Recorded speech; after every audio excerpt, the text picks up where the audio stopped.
Well. Game 4 is in the books. Knicks go to Atlanta, and unfortunately, we were not able to get the Hawks back for stealing home court the way that they did in Game 1. Tough loss today. Julius Randle started off okay. You can see he was more aggressive. Got to the rim, took some crazy shots, but still ended 7-19 for the field, 23 points, 10 boards. And a rough foul that Danilo Gallinari didn't like. Neither did Scott Foster and the referees. RJ Barrett played a lot better in this game, 21 points, 53% from the field. But nonetheless, the Knicks got smacked up by the Hawks in Game 4. Must-win game. Nothing else to it. But it is what it is. Wrong screen. Starting off terribly with your boy CK. Next to Ashley Moss here, KnicksFanTV. Brought to you by Manscaped. And yeah, rough loss after a Game 4 that was needed. Like I said, they stole Game 1 from us in the Garden, so we were hoping to come into this one and steal one back in State Farm Arena. But we unfortunately did not. Ashley, how you feeling? Not great, CK. I've been better. Yeah. For a multitude of different reasons. I mean, for starters, you work for home court advantage not because it's supposed to be easy to win on home court, but because it's almost supposed to be a guarantee, right? You're playing in front of your home crowd. You're playing on your own court. You're familiar with how it works in terms of, the feeling of the court, the vibe, everything like that. The Knicks fumbled that bag. And that would have been a difference maker in this series because what had gone down in Atlanta would not have been a make or break situation for you going into Game 5. The series would be tied, right? So, the Knicks allowed, and when I say the Knicks, Julius Randle, RJ Barrett allowed the intensity of the Garden to get the best of them. And in effect of that, in spite of that, didn't get the job done. You know what I mean? They didn't do what they had to do in game 1 at home. So now you're in the situation. And it's always hard. I don't really care how many Knicks fans travel to Atlanta. It is always hard winning on the road. They say a series doesn't start until somebody loses at home, and the Knicks did that in Game 1. So it's that situation that's frustrating because it didn't have to be this way. It's also Julius Randle has just not been showing up. And in the beginning, Game 1, I believe that Game 1 sets the vibe, the tone for the series, right? So I know he was nervous. I know, your first playoff series, it's okay. You get it. But it's a little odd to me to be so affected by the way he was affected when you're at home. You know what I mean? I don't know if you feel the same way, but 100%. I feel like the nerves, I totally understand the nerves aspect. I get nervous sometimes whenever I have to go live on TV, especially if it's my first time on a certain network. That's happened to me. But next game or after a few minutes, you're kind of in it and you feel comfortable. So I understand, the first quarter maybe having some nerves at the Garden, but you're playing at home. These fans are there for you. There's no oppositions in there. The ops aren't in there looking to take you down. You're playing in front of family. So it should have been a level of comfort that I don't know why he didn't have. I don't understand why nerves got the best of him at the Garden. I would understand it more if he got nervous Game 3, Game 4 here in Atlanta. But the nerves aspect, I'm having a hard time understanding why you're nervous at home. I don't know if you feel the same way about that.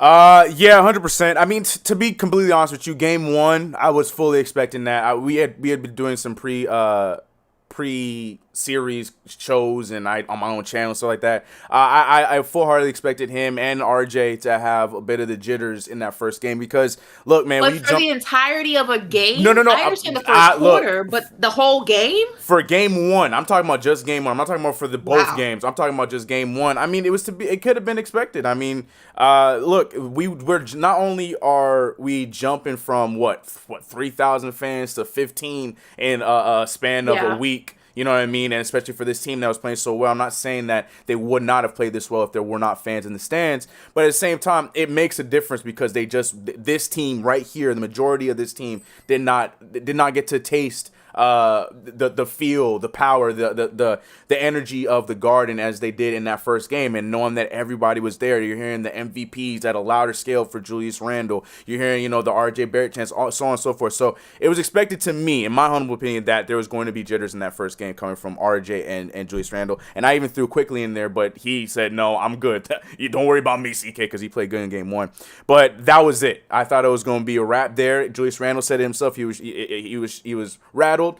Come into game two and have a better game. And then, yeah, you could just see it's just been a weird series from home court to in Atlanta. And even tonight, where I feel like he played a little bit better, it still wasn't to form. To be completely honest, I feel like, and John Collins kind of hinted at it after, I think, game three.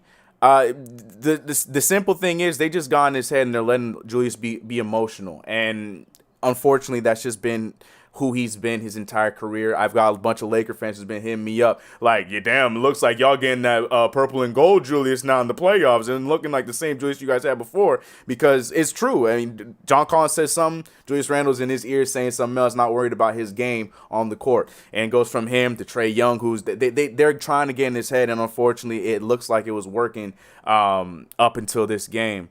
So I'm right there with you. That's even more of a reason why I'm confused. That's what I was just gonna say. As to why he got in his own head at home. Right. I totally understand when you're on the road and they're chanting Julius is overrated, and they have all these different chants that they do when you're at home. Regardless of how many Knicks fans showed up in Atlanta, you're still not home, so you're still gonna be the minority in the situation, right? But to get that frazzled and not feed off of the energy of people who are there for you. There's nobody there who's going to, say you're overrated and get that chant going. That's not going to happen at home. So for me, I expected more of the nerves in the beginning of game one, but I expected him to be able to play through it and feed off the energy from the crowd and use that to kind of have one of his best games. And if anything, I expected the nerves to happen more in Atlanta when you're in an environment where people are booing against you or chanting things that are, getting in your head. But for game one and game two to not be two of Julius's best games in this series is troubling to me, because that's where you're supposed to play your best basketball, when you're home, when you're able to play in front of family and friends and fans. And it didn't go that way. And that's concerning in itself. It's also concerning that there are aspects of his game. And again, I don't agree with people who are saying, Julius is overrated and Julius is this, Julius is that. Yeah. I don't believe in that. I think you can't finesse an entire NBA season. And what Julius Randle has done in this NBA season cannot be ignored and it cannot be discredited. So we're not going to do that. But there are aspects of his game that are not translating into the postseason. And there are aspects of his game that he's not, and the things that he can do well are also not translating into the postseason. And there's a disconnect there. And if you watch it, there's a lot of, I don't know, there's a lot of things that are just not making the translation. And again, we said this before the series even started. The postseason's different basketball. The game changes, and people think I'm crazy when I say that. The game completely changes. And there are sometimes the things that you can get away with, that you can do, like you can do well, you can do with ease in the regular season that you can't do in the post. And I think Julius is learning that the hard way. I don't think he's overrated. I don't think he's all these negative things people are saying about him. I just think that there are aspects of his game that he has not mastered enough. And there are aspects of his game that are also weak spots that are translating, and each has a different effect on what he's able to do in this series, in addition to nerves. Yeah, 100%. You could easily tell the shot's not hitting the same way. And to your point that, playoffs are a different beast than the regular season, that was something that I had mentioned halfway through the season, being as excited as we were about his numbers jumping up, especially from the three. What worried me was I feel like he was trying so hard to not be the 2019, 2020 Julius Randle that he wasn't going to the rim as aggressively and as much as he did in the past of his career, that I felt like he almost was going to go away from that game, ultimately coming into the playoffs. And I think we're seeing that right now. I've watched several possessions in this entire series where he's been switched on to guys like Trae Young, Kevin Huerter, and any of the smaller guys you want to mention. And even Danilo Gallinari, who all respect, I get it. But guys like those where he should be running them over and going to his Julius Randle special and just being a bully. And I feel like that's just something that I don't know if he's just having a hard time wiring it all together, that I can shoot and still be a bully Julius Randle. I don't know if he's having a hard time with that, but it feels like more times than not, he's not he's settling for the jump shot rather than going to one of his biggest strengths throughout his entire career, and that's getting to the damn rim. Because I really believe that that's something that would have helped us out up until this game, is if him, RJ Barrett, I mean, we see Derrick Rose doing it any way he can, whether it's the floater, push shot, around the rim. Derrick Rose, old 2010 layup packages, he's getting to the rim. So I feel like guys that are as strong as RJ Barrett and Julius Randle, they should be doing the same thing. Yeah, he's not playing big. Yeah. He's not playing his size. And I think, and also he has some habits that work again in the regular season that you can't do in a playoff series, because you only have a certain amount of games to get it done, right? So when you are someone who is not being able to deal with being double teamed, and you don't understand the concept of passing the ball when you don't have an open shot, and you have the mentality that you always have to be the one to take the shot, and you always have to be the one who has the ball in your hand, you can get away with that kind of mentality in the regular season, when if you lose a game, you have 70, well, in this case 72 more, 71 more to go ahead and play, right? In the playoffs, you don't have that luxury, because every game counts. And I think he has bad habits that he has to break, because when you get into the postseason, a lot of the stuff you could do, like we said, in the regular season, you cannot do. Julius cannot play small.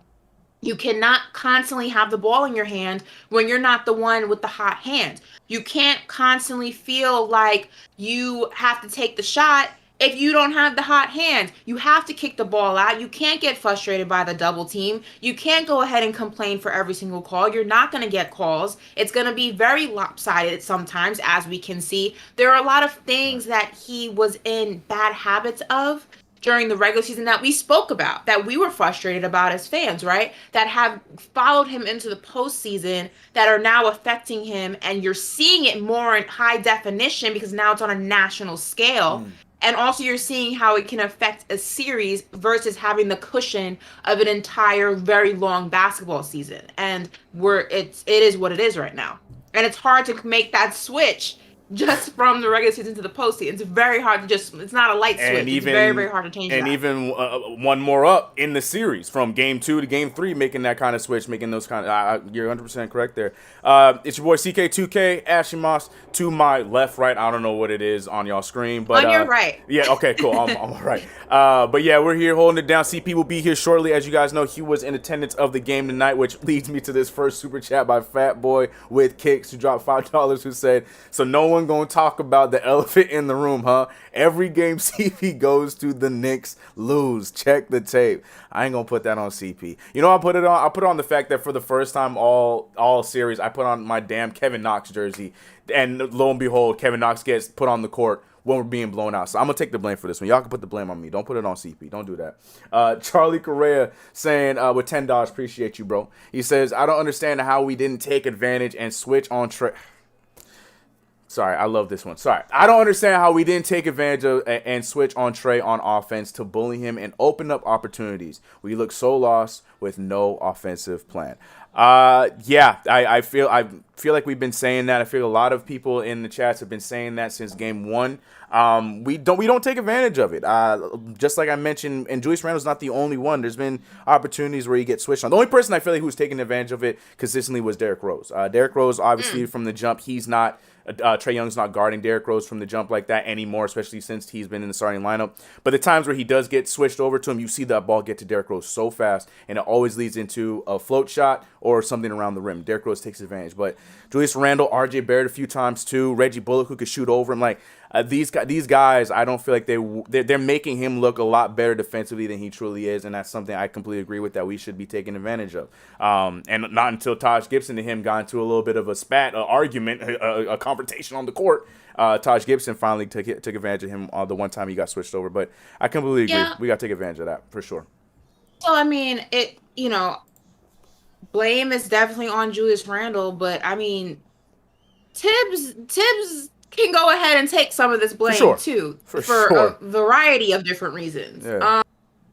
I don't understand the rotations. Again, we're going back to old habits. There was a moment in our season where the rotations were working, where it was like a philosophy: if it's not broke, don't fix it. We were winning; it was good.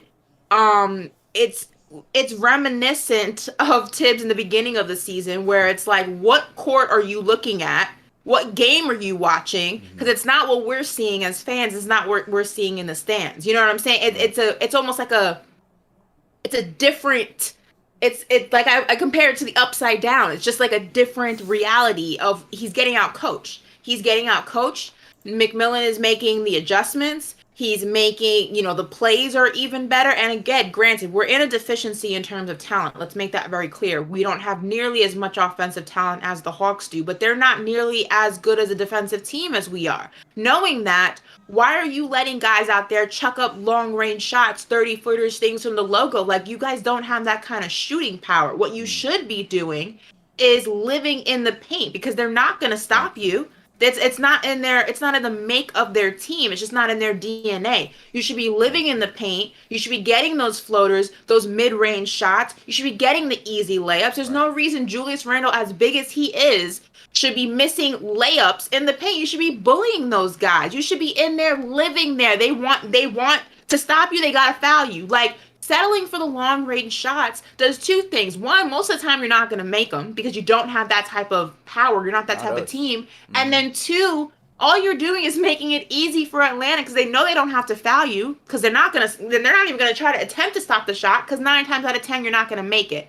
So the Knicks were really playing to the Hawks' strong suits and their weak spots. They're not a defensive team, but you're making them so they don't have to play defense, because you keep trying to win at their game instead of playing your game and making them come to you, and that's just not how you do it. So the Knicks, Thibs included, did not help the situation. Thibs did not help with his rotations. Julius Randle has been MIA. RJ Barrett, I love you, but I gotta give you the smoke as well. You haven't been showing up when need be. Today rather, it was a different situation. We got a little bit more glimpses of him, but for the most part, he's been missing in action. Derrick Rose has been playing 1-on-5 out there. This entire time, Derrick Rose has been playing by himself. For 4 games. One game off the bench, and then the last 3 as a starter. It's been the Derrick Rose show, and that's it. Maybe a little sprinkle of somebody on the bench, and that's been it. You're 100% correct there.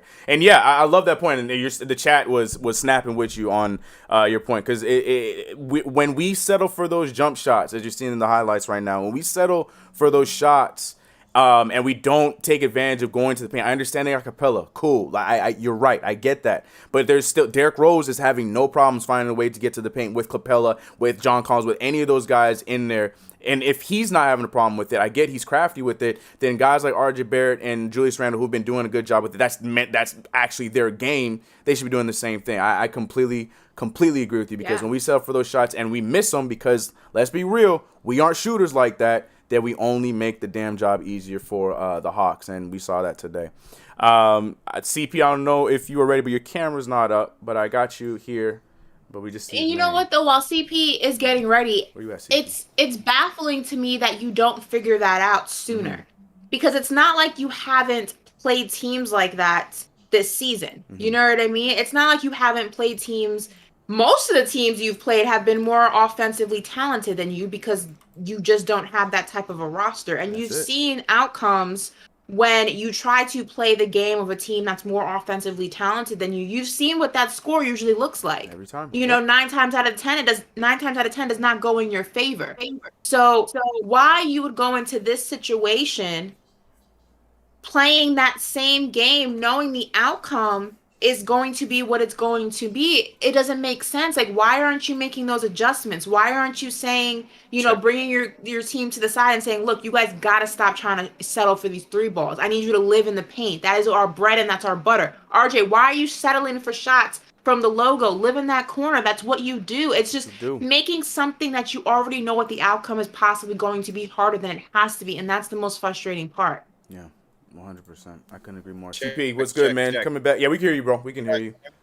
Live and direct. Yes, sir. In Atlanta. Yo, the super chats, the chat coming for you, bro. They're saying it's your fault, man.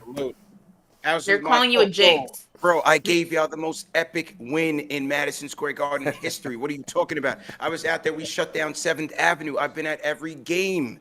I was at the only game that we won. I was at the Spurs game that we won. Listen. You were at 3 games that we lost, though, so. Listen, we calling out me. We calling out Randle. We calling out this. Listen, I said this on the show before that. I'll say this now. In the series, the better team is prevailing. And right now, it's the Hawks, man.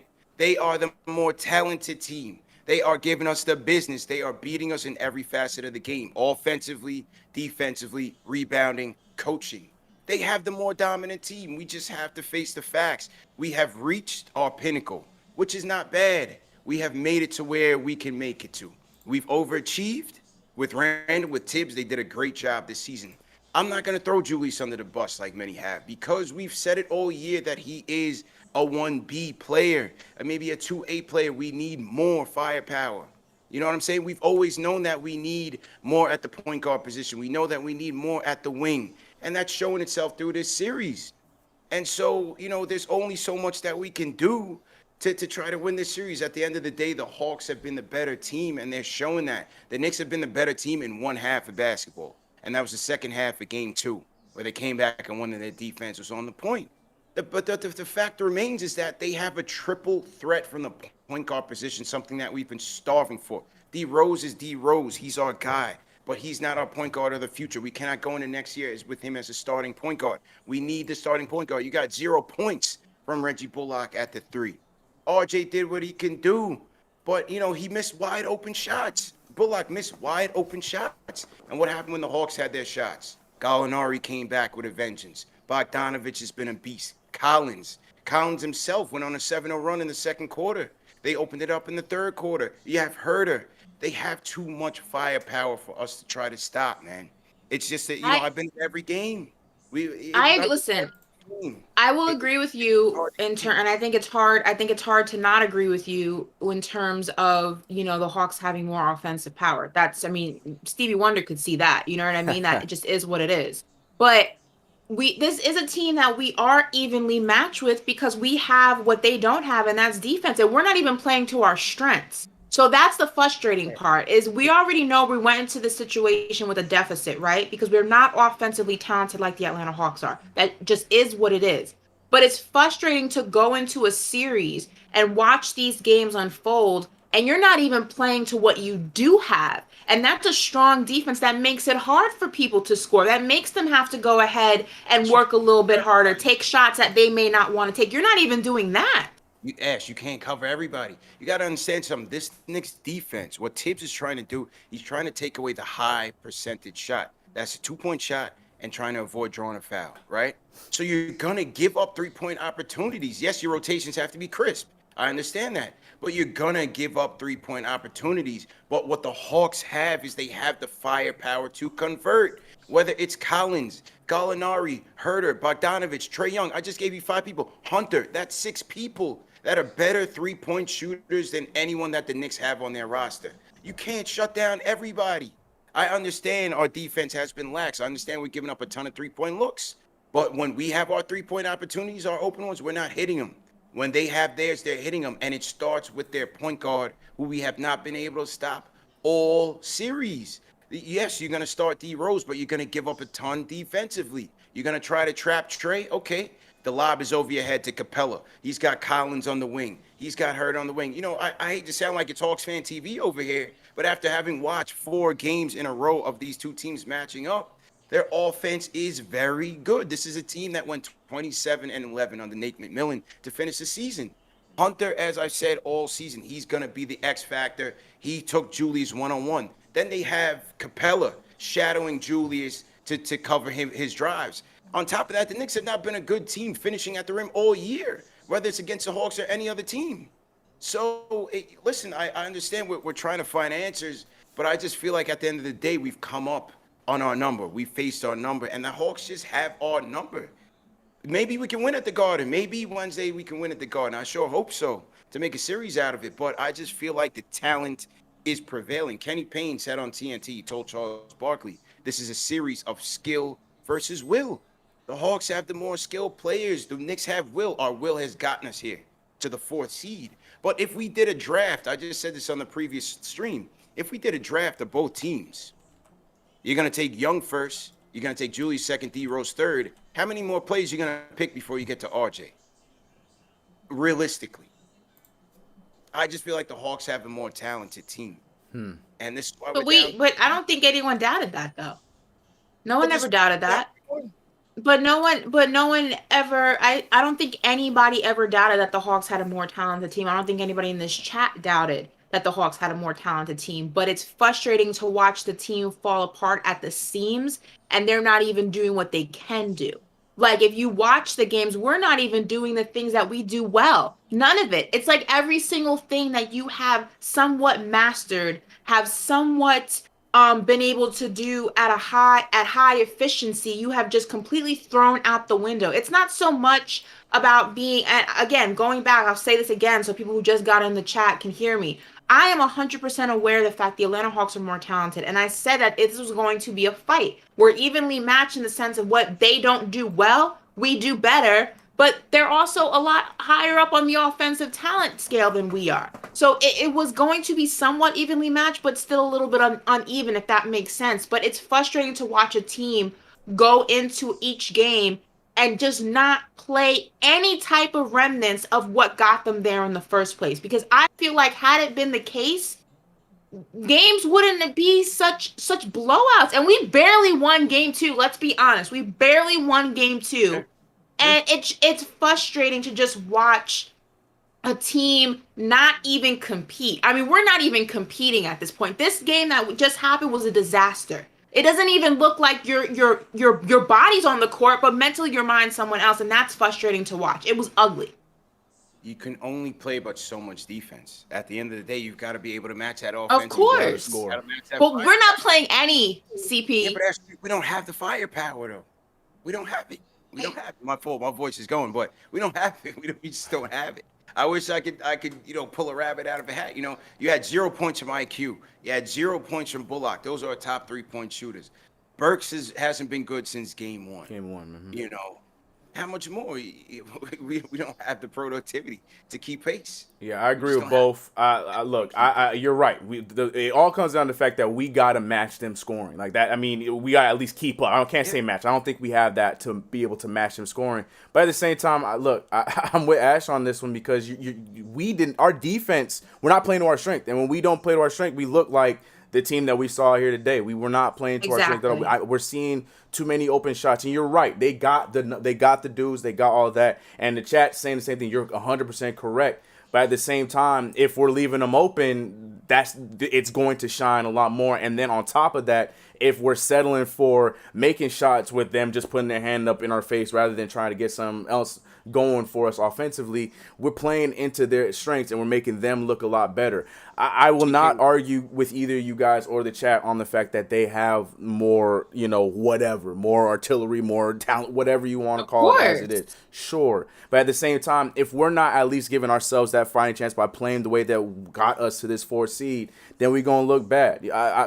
Sure, if we had, Reggie Bullock, I'm sorry, I can't give you a pass on this, but if we had more open shots and we were missing those, then this is a different conversation. But Reggie was probably one of the few guys that had a lot of those open shots that he was missing. But outside of that, we weren't getting open shots. We were settling for bad shots. Or when we got Trae Young on Julius Randle, we got Trae Young on RJ Barrett, we're settling for a mid-range shot over him rather than taking them to the rim, Capella there or not. So I just feel like one of the big thing, you're both right. I can't disagree with either of your guys' points, but the big thing here is if we're not playing to our strength, which has been our defense, which right now we look like a 28th overall defensive team, then we can't do nothing else. Well, scoring, everything else be damned.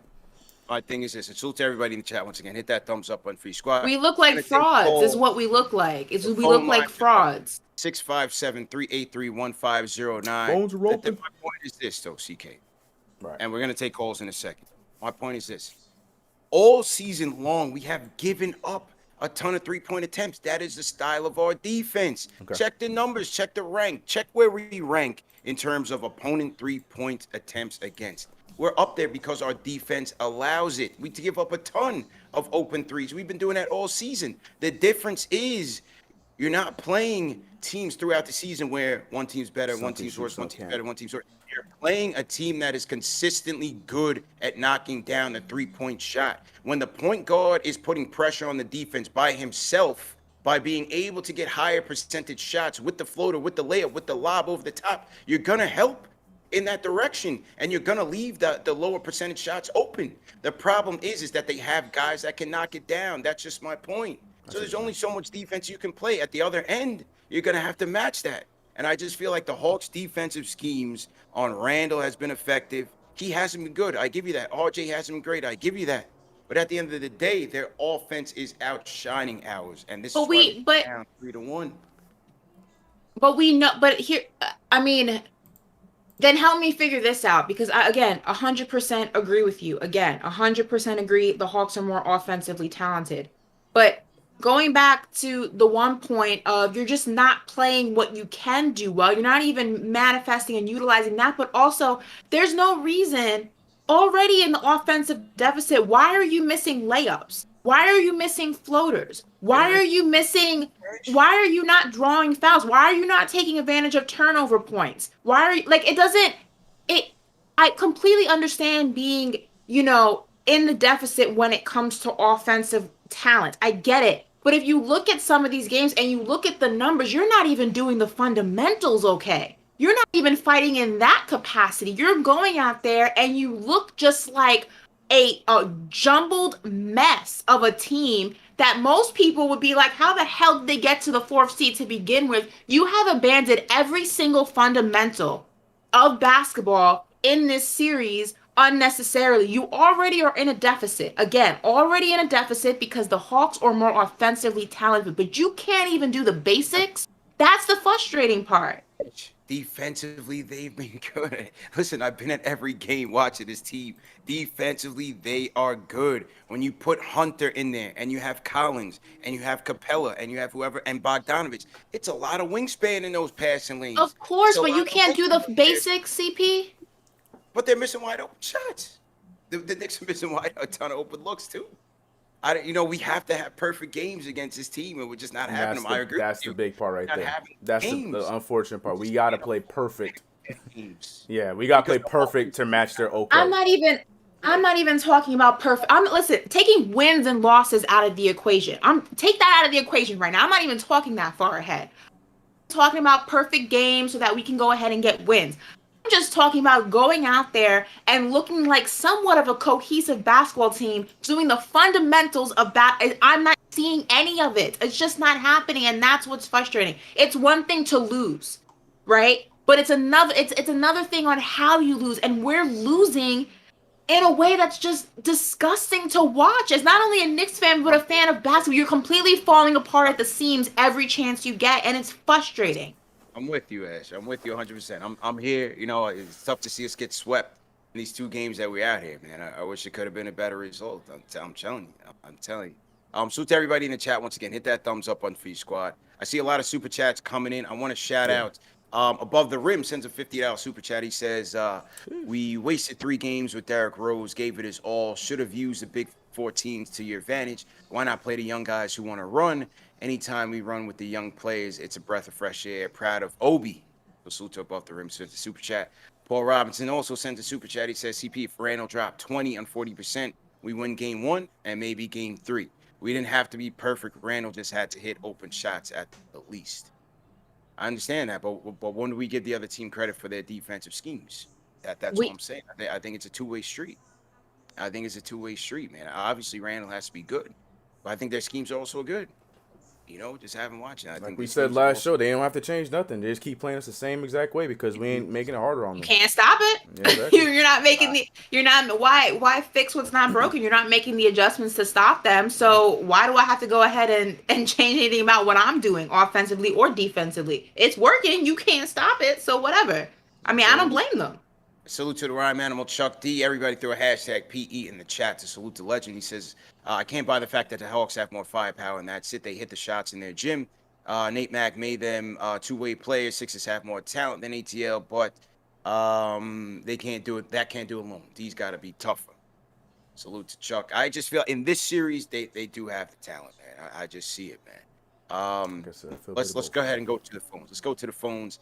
Ron from Baltimore is up first. Ron, how you feeling, bro?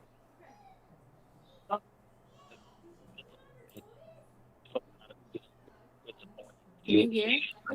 Yeah, I agree with you, CP. We played the same defense all year. They dropped the defense, helped with the nail, and we've given up a lot of wide open threes all year in the regular season. Thibs is banking on that. It's in and out. He's in and out. Yeah. Ron, hold on. Hang on, Ron. Hey, Ron, hang up and call back, and we'll get you right in there. Let's try Manny from Brooklyn. Manny, how you doing? Hold on. Hang on, Ron. Hey, Manny, you up? You got to turn down your volume, bro.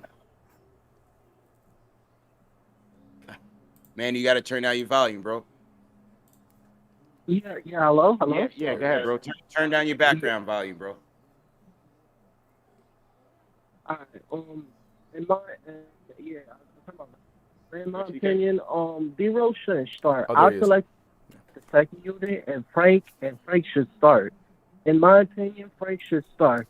That way you can hello? Yeah, you hear, bro. Yeah, that way Frank can take care of Trae Young, and then everybody can cover everybody else. I just don't feel Derrick Rose should be in the starting lineup, and let's up the whole second unit.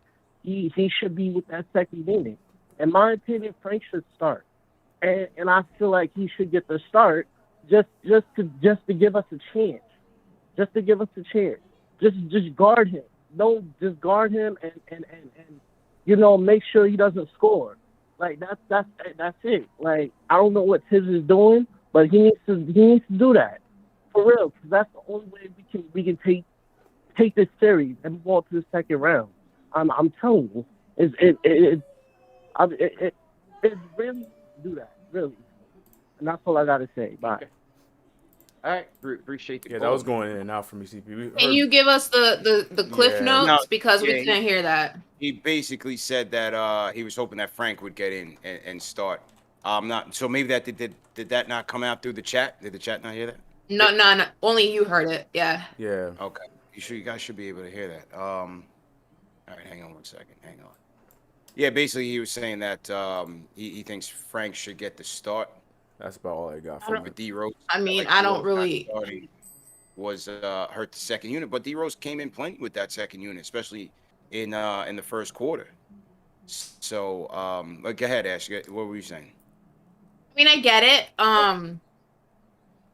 I don't agree with it per se. I mean, I said last show that I felt like Frank should have started just so that it could, allow, like he said, D-Rose to stay with that unit. But like you said, he came out playing with that unit, so it doesn't really make a difference. And again, I don't really think who starts who. I don't really think that's going to change the outcome of these games. I really don't feel like that's the top priority list of the list of priorities of what is going to make or break this series. Like you said, offensively, we're just out manpowered. You know what I mean? But that's not going to stop who you start and who you don't start has no bearing on what's happening on that court in terms of just doing the fundamentals. So I don't really think at this point in the game, it has anything to do with what's happening, unfortunately. Yeah. I really don't. And I also think, another area where they're killing us, where we've never been good all year or consistent all year, is in transition. Whether it's off of our terrible play or terrible shots or off of rebounds, they get it out and going in transition. Whether it's Trae running the break, Bogdanovich running the break, so on and so forth. they can kill us in so many ways, man. It's very difficult. Yeah, we had a couple moments in this game out in transition, off of some steals and so on and so forth. But we've got to do it at a lot more when our offense is just not up to speed. And so, with the Frank thing, people are looking for Frank to start. That's never going to happen. Every time Frank started this year at the point, it's been a disaster. I look at the San Antonio game as a prime example. Thibs isn't going to go that direction. I still think that he should get some minutes in the That's all I rotation. asked for. Yeah. 30 minutes for Bullock might have been OD, especially when he gave you Right. 0 on the offensive end. I think Frank could have gotten in there a little bit, but at this point, this is what the coach is looking at in terms of his rotation. Yeah, I think we're past the whole Frank Ntilikina starting situation now here, about to go into Game 5. But, I still don't see why he's not getting more than, 20 seconds, or I guess now with garbage time, he played a few more minutes in this game. Yeah. He definitely should be a part of – because when we're trying to find an answer for slowing down Trae Young, and Frank Ntilikina has not been at least a thought of that equation. Even whether I'm talking about like game 2, like before this point, we haven't really thrown it out there and tried it. I'm not saying he should start. I agree with you on that. I don't think, like I said, that's gone. But the fact that we haven't really capitalized or even tried it at all, when we know that Frank Ntilikina has had a good history of guarding Trae Young, even if it's going to be in short spurts, we should at least have tried it. But I don't know. I don't see him making that adjustment at any time now going into Game 5. So I don't know. We'll see. I don't see it. CK, speaking of Game 5, do you have that screen ready with the banner? So I could just do the. Yeah, I got you. Yeah. Mm-hmm. All right. Just let me know when you're ready. You're to go. good, So bro. to everybody in the chat, once again, hit that thumbs up button for your squad. Speaking of Game 5, we are giving away 2 tickets to Game 5 plus a $200 gift card to the game. And once again, that is sponsored by our guys at Forzano Law Firm. Salute to my guys, Anthony and David, Forzano Law Firm. Make sure you guys go out to KnicksFanTV.com and sign up, because we'll announce the winner on Tuesday at 10 p.m. on a special live stream. And that is, once again, 2 tickets, vaccinated only, to Game 5 plus a $200 gift card to the game. And that game is on Wednesday at 7:30 p.m., Wednesday, June 2nd. So make sure you guys are signing up. TM and Dave, make sure you guys throw the link to the giveaway in the form so everybody can sign up. Shout out my guy, Rodwell Jeffrey, who came to Game 2. He was a Game 2 winner and had the time of his life. And hopefully the Knicks pull it out with a win. So Knicks fans, if you guys have been injured in an auto accident, motorcycle, construction, slip and fall, trip and fall, nursing home abuse, or more, start your path to recovery and monetary compensation with my guys at Forzano Law Firm. Call them up, 718-372-1397. Ask for Anthony and David. Tell them CP the Franchise sent you. And they offer free consultation and free representation unless you get paid. So once again, the number is 718-372-1397. You can also go to ForzanoLaw.com for a 24-hour live assistant. And you can go to their office, 271 Avenue U in Brooklyn, 1 block from the F train. So shout out my guys, Anthony and Dave, for sponsoring this giveaway once again. Make sure you guys sign up for it. And head over to MSG, man. Head over to MSG and support those Knicks as we try to get back into this series 3-2. All right, let me get back to Ron from Baltimore. Ron, you back up next, man. Hey. Yeah, it sounds better now. How you doing? Yeah, I know we're all disappointed. Couple of things. This is the defense we've played all year, to your point, CP. I mean, we're not going to change who we are now. I mean, we've had a drop defense where we help at the nail, and we've given up a ton of wide open threes. This is just a bad matchup because this team hits everything. Yeah. I mean, my whole thing with Thibs is this.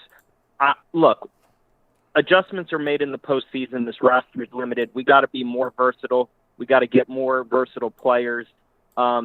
My issue is I would have tried, now looking back at the regular season, and to be fair to Thibs, we were winning. But we needed to experiment with small ball lineups in the regular season more with Obi. We needed to, if we were going to start Rose, and I understand why he did it, but if we were going to do that, I would have preferred getting 10 games in the regular season to get him ready and more chemistry. Because our whole regular season was based off of effort and chemistry. And to me, it's kind of like the Bucks, CP, last year, where they played the same way and they got swept.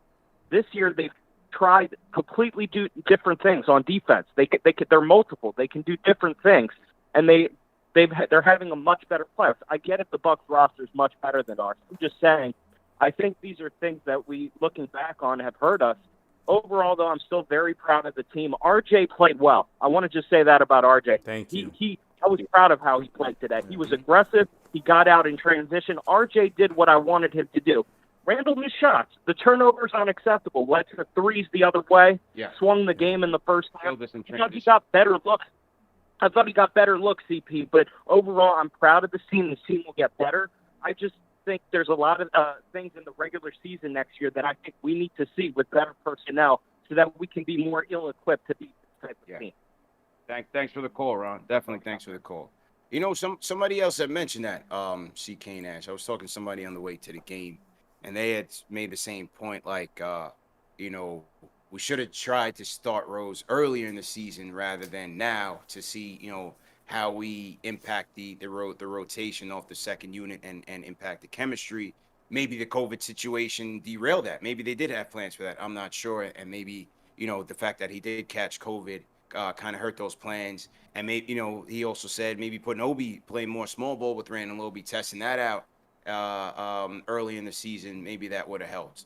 So that's interesting points by Ron. What do you guys think about that? But I feel like Derrick Rose picked it up towards the end of that season where that whole, like, you're right, because when he first came back from COVID, like, you saw how it was affecting his game.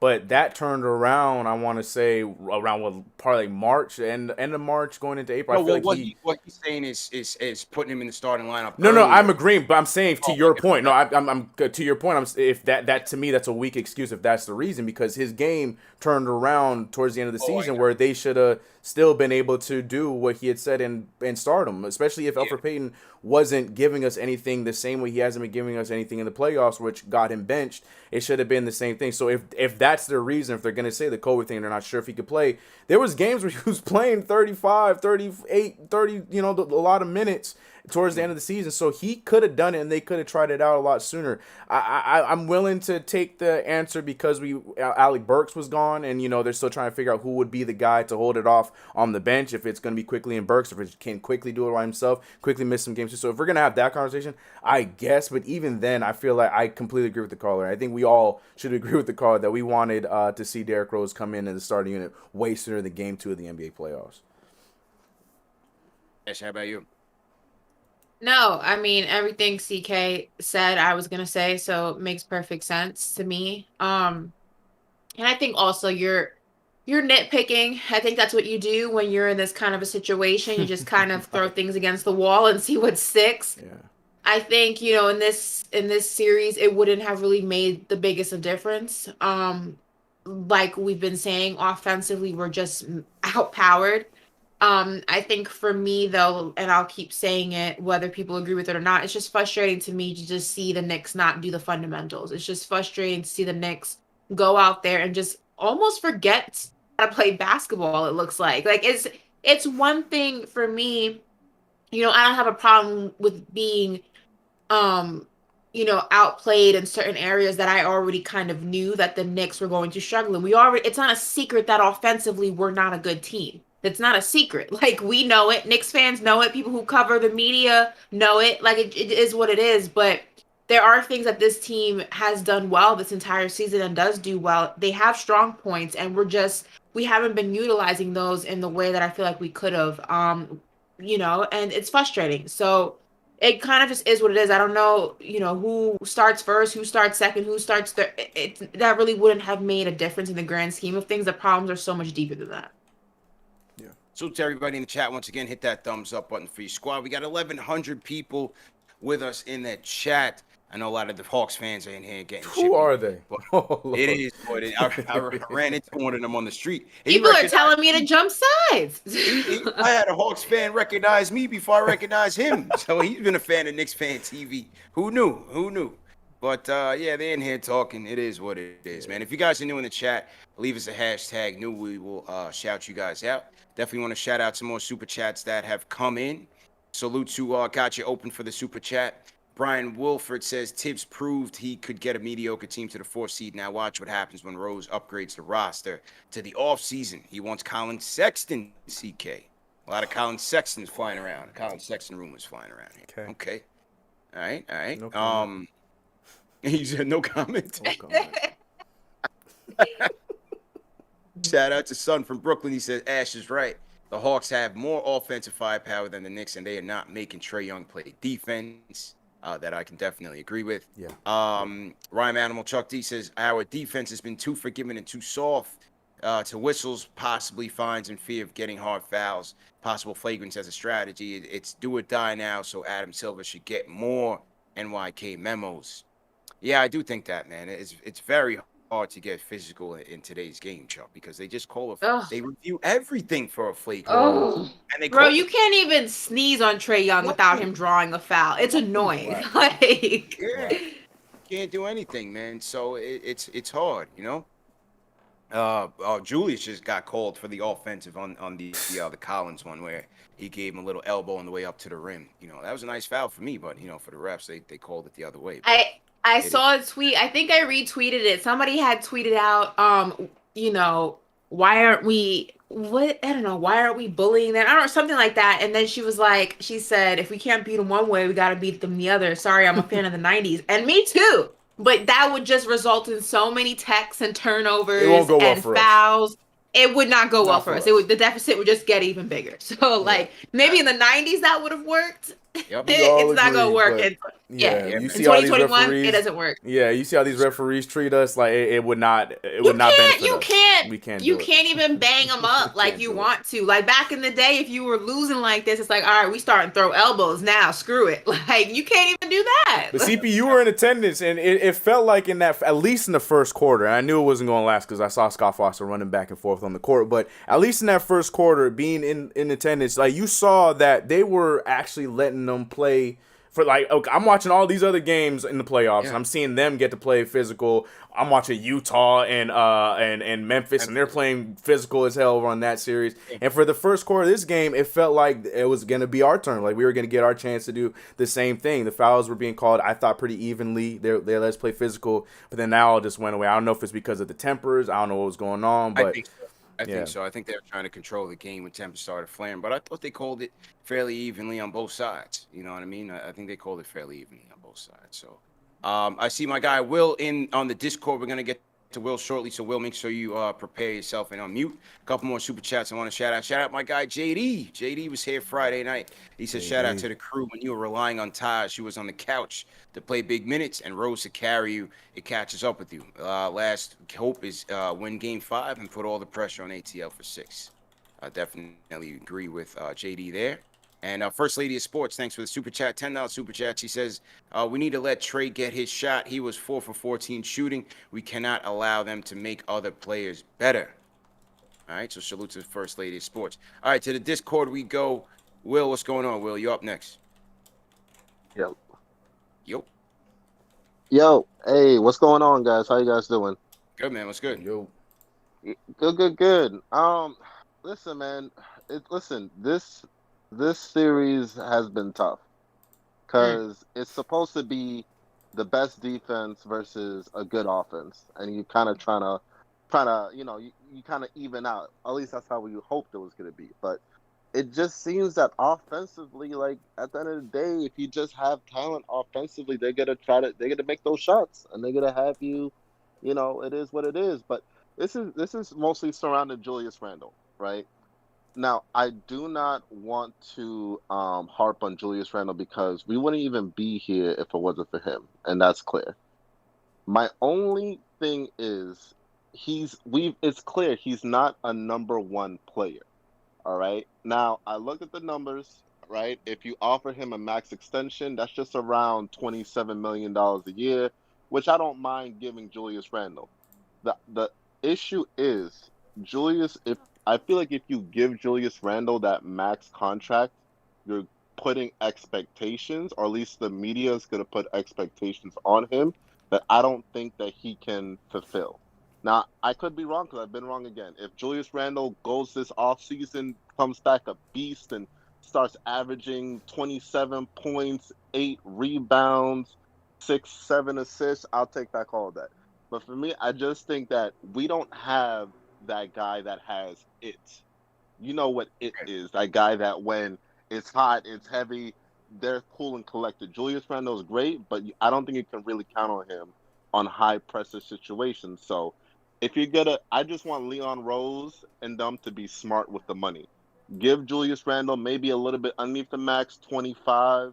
It's like 2 million short, about 10 millions So overall, I think if they and do then we'll see give what him a happens. max, I think if they were able to give him a max under this current deal, I think it would start at like 26. A lot of people are scared of the max because they're thinking it's like upwards of 30, 40 mil. It may not get that high. If he does, I don't want it over 30. now, they have the team option for him. But if they were to negotiate it and give it to him now, it'd be around 26. That's not a bad deal. That's a cheap That's deal. not bad. That's That's a not cheap bad. deal. That's the Over top 30, 40. I don't want to lock up the cap space. That's all I'm Right. saying. Right. Nothing over 30. If it's under 30, Right. I'm cool. Over 30, we ain't doing that. Like, come on, Julius. Let's try to work something out. Agreed. So I'm going to let y'all go. Y'all be Appreciate good, you, all bro. right? Appreciate you. All right, man. Appreciate you. Yeah, Ash and Cursley, CK, a lot of talk on the max contract, man. Of course. Everybody looking towards the future, man, based on what's happening right now. Well, I don't know. What are you guys thinking right now? I know people are saying Randall's overrated, Randall's this, Randall's that. I think that to gauge a player's contribution and importance to a team based on a playoff series is unfair. I mean, the guy said it best. We would not be in this position if it were not for Julius Randle. I mean, he's had an incredible season. This is his first time in the postseason. Again, not making excuses for him in that capacity because I feel like nerves, are a one game thing, not an entire series thing. You know what I mean? The nerves don't last an entire series. So he has things he has to work on. He has things that he needs to go ahead and perfect and also just completely rid from his game that will be better suited in a playoff series. But I think to call him overrated, to even question if he deserves money from the Knicks is just mind-boggling to me because you wouldn't even be in a situation to talk about whether or not he deserves it after a performance in the postseason if it were not for him. So that's really all I have to say about that. He got us here, DK. I'm giving him the money, man, and hope that we Right. get somebody. I always say we need somebody better than him, and that still stands. Right. We need somebody better than him, but I will still give him the money because I felt like he's earned it, and I felt like he's still talented that he can help us. He Right. may not be he's not the guy to deliver us. We know that, but he's a guy that can help us, and I'll give him the money, man. Yeah. We're in a good spot right now where we can give him the money and so hopefully get somebody else, like you said, that can fill in that void to help him out. Like I completely agree. I mean, I don't think there are conversations of him going over 30, like what the caller was just mentioning. And I think the price range where he would be at if he gets the max, I think it makes sense. I'm right there with you because, and I think you said that. I think I heard you say that in the live that you were doing. You trade him away or you don't give him the max and you let him walk. Then what? Then we go right back to where we were before. Like, what do you think is going? What do you think the return is going to be trading Julius Randle at this point? Like, it's one thing if Julius Randle had a dud and we had a bad season, and then we traded him that way, and we were still rebuilding and going up that way. Nah, we jumped to the playoffs now. Now it's about getting to that next step. How do we get to that next step? And by getting rid of the best player on your team, that's definitely not the way to do it. So yeah, I think it'd be stupid to not still consider giving him the money. Yeah, the underrated stuff. You're in that. That's coming from either Hawks fans or the fair weather Knicks fans. So you don't listen to that. Don't listen to that. Yeah, you can't gauge an entire Right.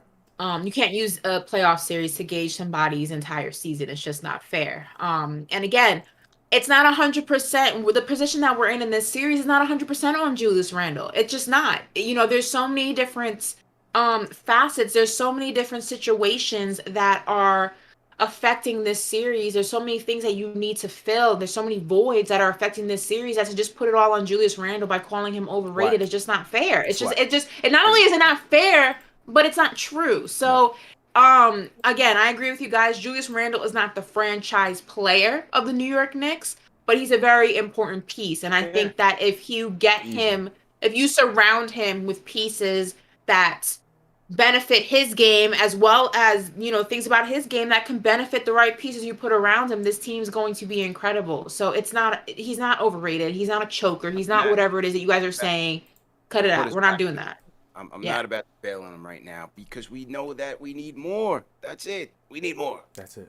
J to P in the chat. One thing he made a good point. He said Randall's body language is terrible, and I agree with that because it's been like that all year. Too easy to get in his head, and that's one of my least favorite things about him for as long as he's been in the league. Game, complaining to the refs. Well, I saw it in game 2.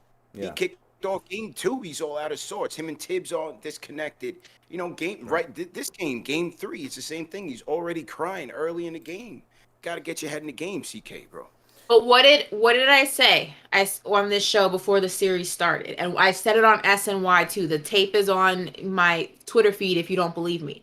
When they asked me what the keys to the series were, one of the last things that I said was you cannot allow the double team and the lack of calls to get in your head. Julius Randle, I was talking specifically to him. I named him and I named RJ, but more specifically Julius, is you have to go into this series already knowing that one, officiating is going to be so lopsided because of the team that you play for and just all the hoorah surrounding the entire Knicks season and the series in general. You cannot allow lack of calls. You cannot allow the fact of just constantly trying to have to argue your case. You cannot allow it to get into your head. You cannot allow the double team to get into your head. This is what playing for New York comes with. Unfortunately, you don't get the LeBron treatment. You don't get the Luka treatment. You don't get that treatment in New York. You're not going to get that, Julius Randle. So to go into this series with any mindset that was going to be a possibility, you should be true to this, not new to this. And he's falling for the trap every single time. Yep. Ask MVP, 2-time MVP Giannis Antetokounmpo. That's what he had to deal with when he was in the playoffs. Same thing. He wasn't getting none of those calls. He was getting double teamed the same way. He was getting frustrated, and that's why Bucks had those early exits. And you're seeing him deal with the situation. It's different for everybody, and I completely agree with that. You just can't let that get you. That's definitely one of my biggest flaws for Julius Randle. But you know what? We'll see what happens. He's getting it. This is his first time in the driver's seat. We'll see how he recovers. Salute to everybody in the chat. Once again, everybody throw your cities, throw your flag in the chat. Let us know where you guys are repping in from. I want to salute a couple more super chats before we get back to the phones. Bruce Lee sends a super chat. He says, Thibs has a losing playoff record for a reason. Thibs burns out players. Knicks look tired. Thibs did the same thing, Minnesota. Alyssa Calendar says, what? One player. Yeah. What? You talking to me, Ash? You responding? Yeah. That chat. I don't. That What sense? First of all, it's the postseason. Everybody's tired. It's been a long season. People are finding things, Ash. That's all it is. It's been a long season. Everybody's tired. That has nothing to do with anything. Everyone's tired. We lose a game, 1 + 1 = 85. They just looking for things, man. It ain't nothing. CK and Ash, just stop your chats. If people are throwing their cities in there, just stop your chats so we can shout them out in a second. Alyssa Calendar sends a super chat, says, a 1B player, second-year rookie, and 3 bench players as starters. They are just better. Highlight meeting CP at the ticket scanner. Oh, salute to Alyssa, man. I remember Alyssa. Shout out to Alyssa for sure, and everybody that came through the Hudson Grill both Friday night and today. It was a great time, man. We had a great outing. Rand Berman of the Post came through. He didn't come through, but I ran into him outside of Hudson Grill today. So shout out Berman. And then he promoted the event on Twitter. So that was a good look by him. Ryan Animal Chuck D says Trey is untouched and too shiny after the games. That I could definitely agree with. You know, we just haven't made him work. But I hate it. 3-1. We'll see what Well, happens. you can't touch him without getting a foul called on you, so it's kind of hard. True story, man. All right, I want to go rapid fire phones. Let's go to Eugene in Brooklyn. Eugene, what's going on? What up, bro? All of the Knicks fans out. We shouldn't even be here, but we here, and we're gonna keep pushing. The series is not over. And Ash, I fully feel you. I hear you. But at the end of the day, experience matters. Experience matters. The only person who's playing well right now is the person who has experience in these moments. And the thing about Julius is, as much as I would rather see him play hard, do his thing, do what he's been doing all season, he's just not adjusting right now. And like at the end of the day, this is his first playoff season. And I know, Trey, so on and so forth, but different players, different games.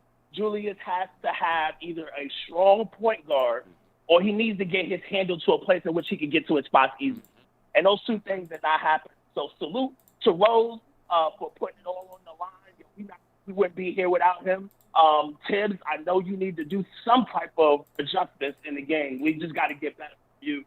And I love RJ, but I think Ja would have been a great fit on this team, man. I think he would have been a perfect fit on this team.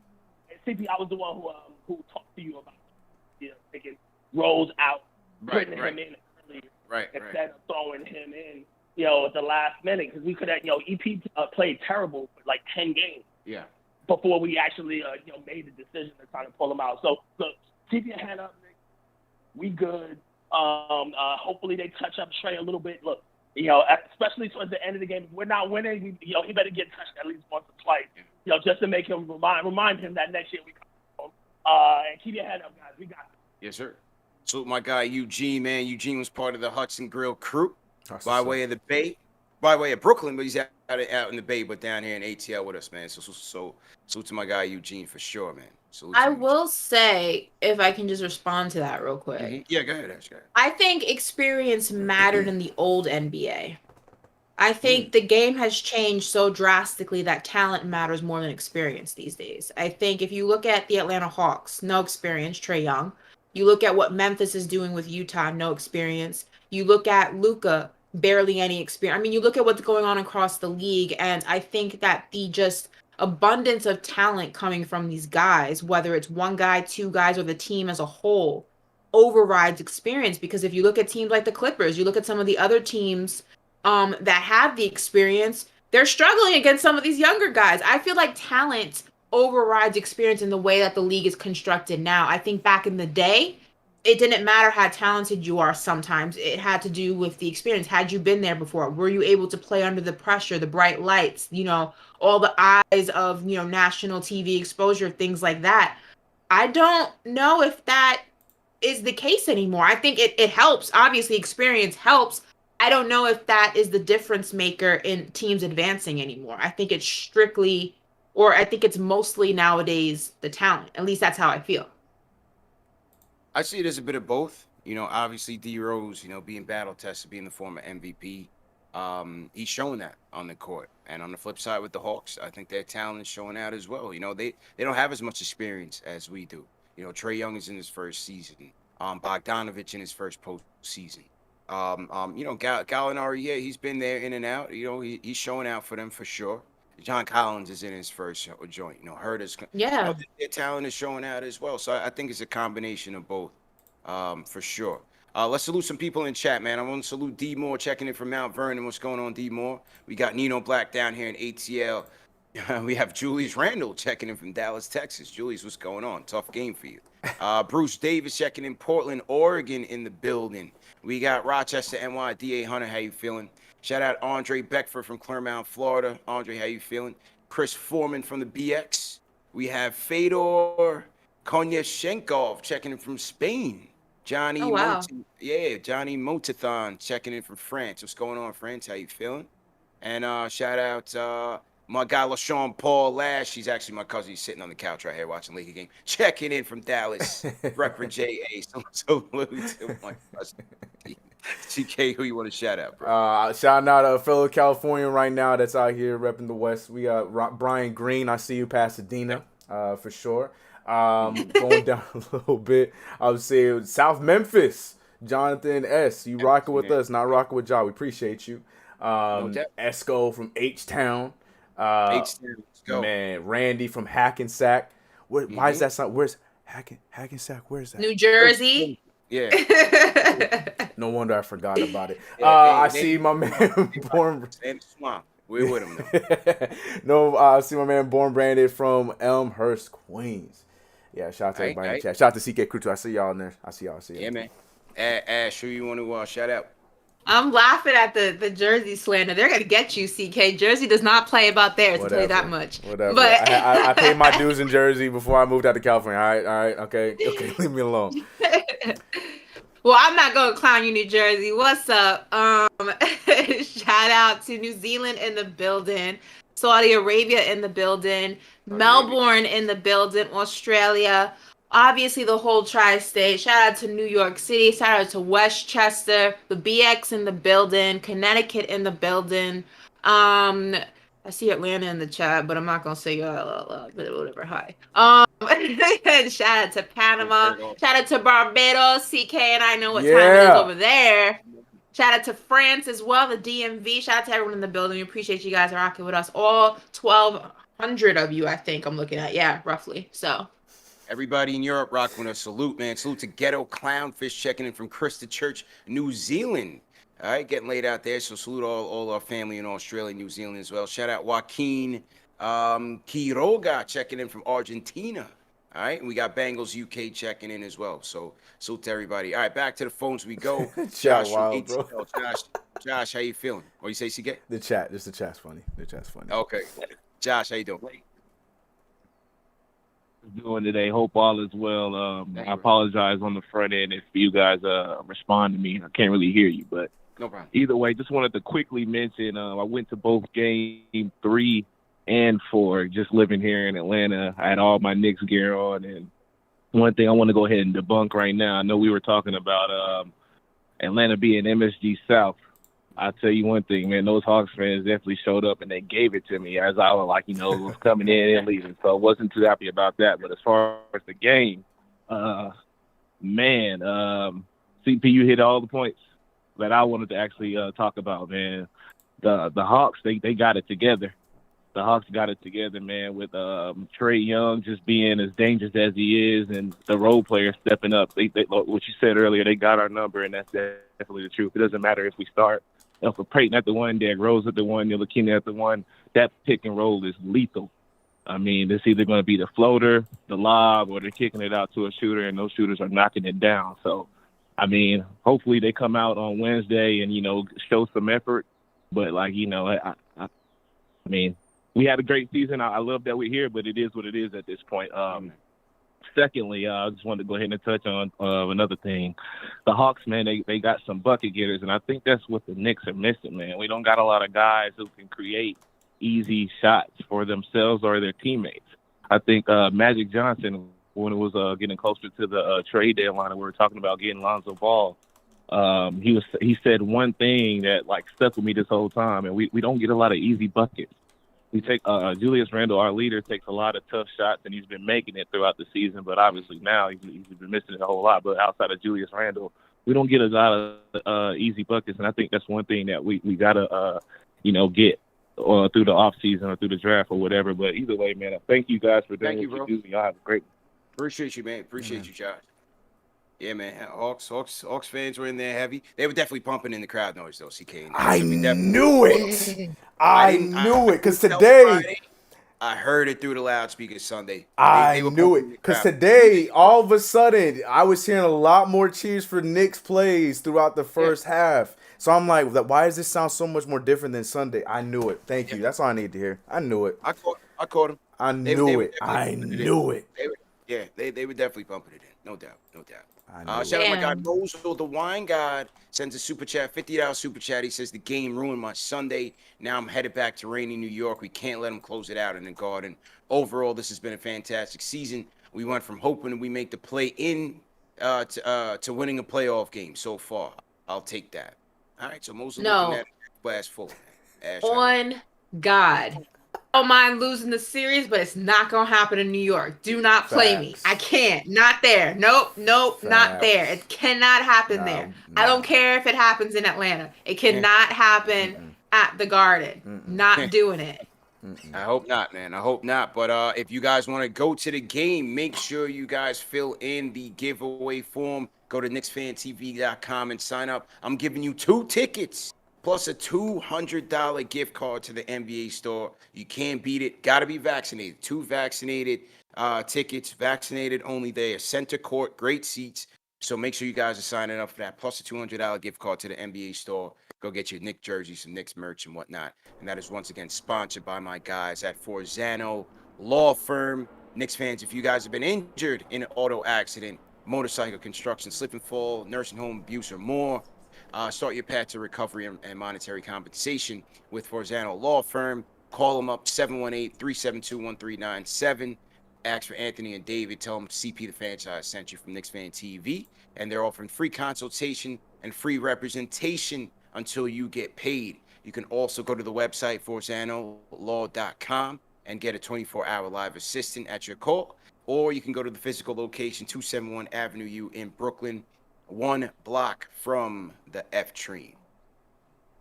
All right.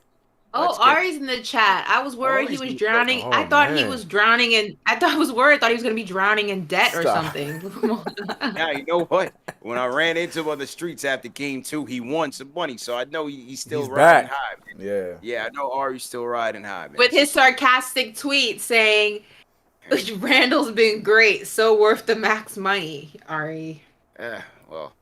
Hey, look, I respect it because he's keeping the same energy all the way through. You gotta give him respect for that. Yeah, he's keeping. No, he had barely switched sides for a little bit.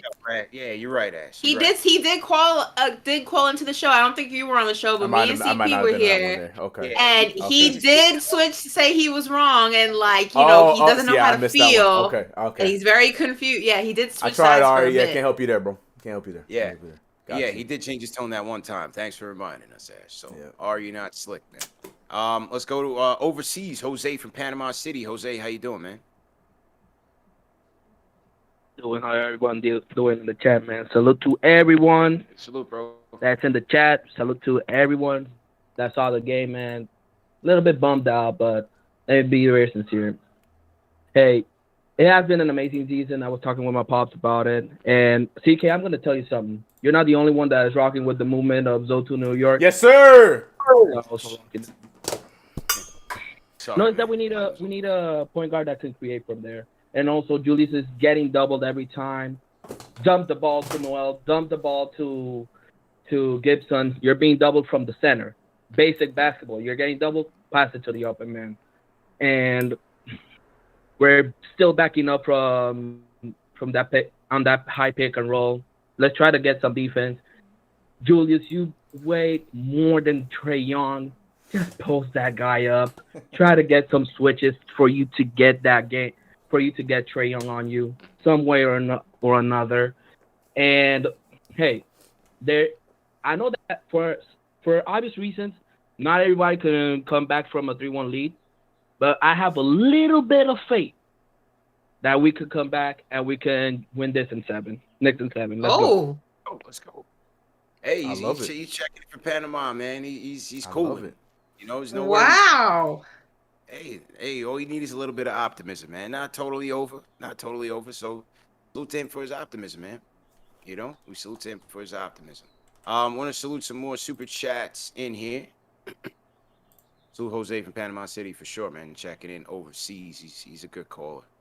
Let me get some more super chats in here. Salute to everybody in the chat once again. Hit that thumbs up on Free Squad. Salute Jean-Marc. He says, thanks, CP. I got the hat. Unfortunately, the team looks a bit deflated. He thinks we will lose at MSG. John, be a little bit optimistic, man. NYK31 says, Hawks ain't winning Game 5. Facts. So he's going against them. K. Marco says, sorry, Ashley, but the series ending in a loss would be 100% on Julius. He has not shown up. He is choked when it matters the most. Ash, you want to respond? Disagree. I disagree, but I mean, you can't place an entire season on one person. It's not. You're not playing one-on-one out there. It's a team sport. There's 4 of the guys on the court. One guy's not to blame, and his name is Derrick Rose. Everybody else is up for the smoke. So, and actually, I'll give Burks a pass as well because he's actually been doing something. Everyone else is up for the smoke, and Thibs included. I'm not saying I'm not gonna go ahead and put 100% of the blame on one guy. That's crazy. Fair enough. Tion Henry sends a super chat, says, we're learning that there's levels to this game. We'll definitely learn from this experience and be better from it. Shout out to Tay Clay checking in from San Antonio. He says, emotional fans need to stop. The fact is, Trae is a better star than Randle is at this point. No offense to Randle. It will take time. The Knicks are coming. Knicks and Dime sends a super chat as well. Says, people forget that we weren't even supposed to be here. This is the type of season we were looking to build on. This is progress. # New York forever. Shout out to Simon Barr, who sends a super chat, says we need to defend differently, throw immediate double team on Trae, take the ball out of his hands, and force someone else to make their decisions. All right.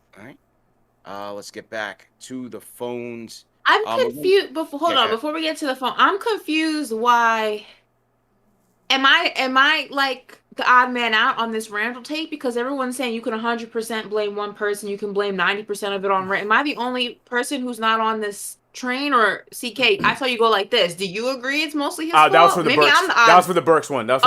I can't give Burks a full pass on that. I mean, he gets half a pass, but like maybe I'm the odd man out on this Randle conversation. I don't see it, but maybe I'm not seeing something everyone else is seeing. I don't know.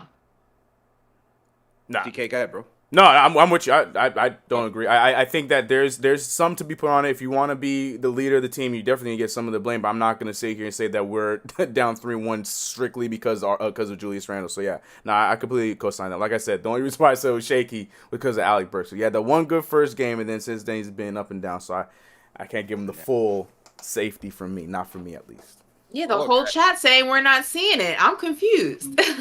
No. I think he is who he is. Right. I give a little bit of everything.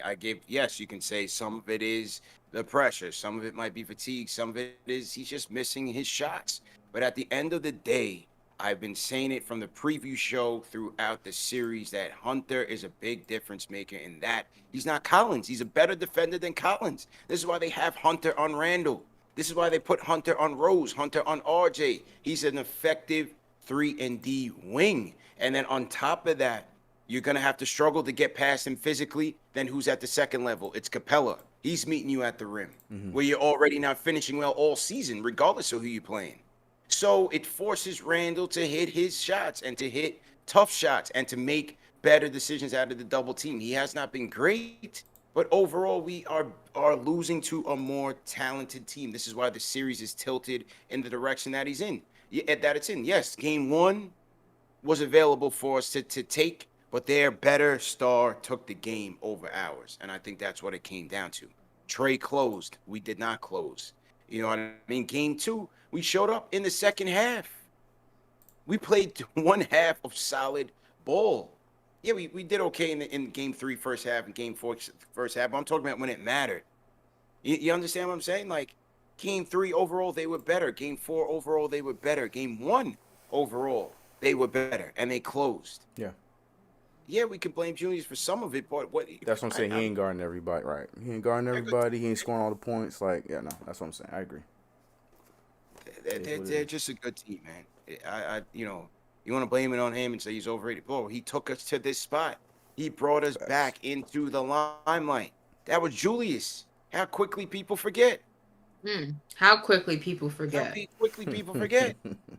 Now, the point is not to go into next. Well, it's going to be hard, right? Because we don't know who's going to be here. But the point is, overall, you want someone better than him on this team to take us further. He's taking us to where he can take us. I don't think he could take us any further than this. Now it's time to get the person that could take us another step up to be a formidable team. That's just my opinion.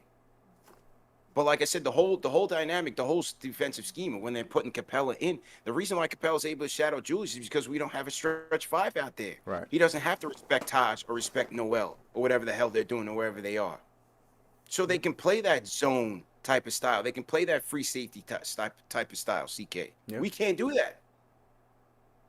And like to your point, why not? No, again, it's so hard to say that now. Game 5 down 1-3, but like you were saying, and because of that same incident, why not try Obi Toppin and Randle situation, even if it is for frank minutes, like for 20 seconds or a minute. Try it. See how they respond to something like that. The end of the first quarter, beginning of the second. Like normally you give Julius Randle that break in the second quarter, take him out earlier in the first, put him out there in the second with Obi Toppin. Like try it. Like what are we gonna lose? Like maybe.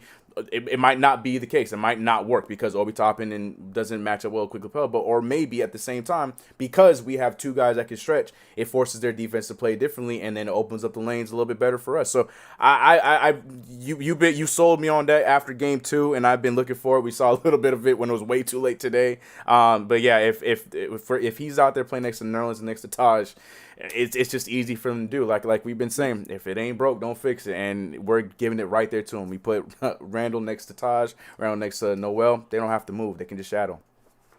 That's simple. So to everybody in the chat once again, New York's #1 draft pick, you coming up in the chat. New York's #1 draft pick, you coming up. Go ahead and unmute your mic.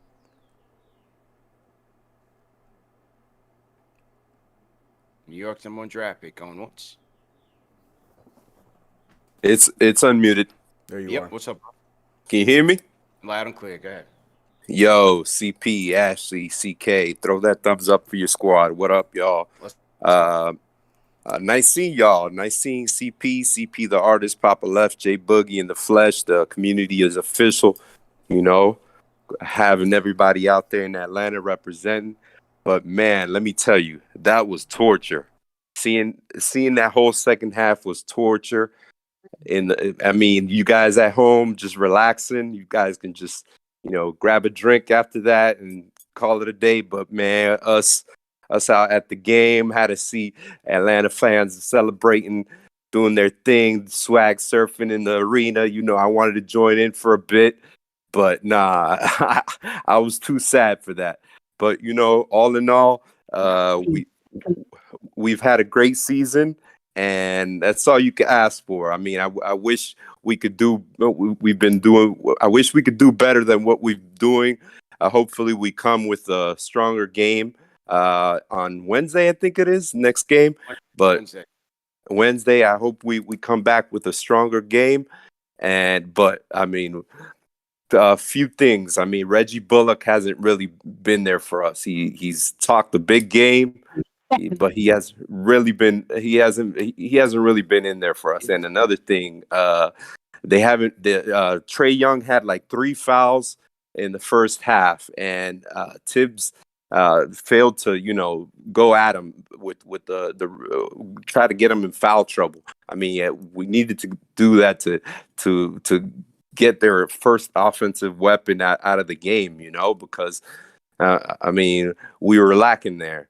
And I mean, I don't know what else to say, but it was good. It's been a good season. Hopefully we come back stronger. Appreciate it, bro. No problem. I'll see y'all later. Thanks a lot. All right.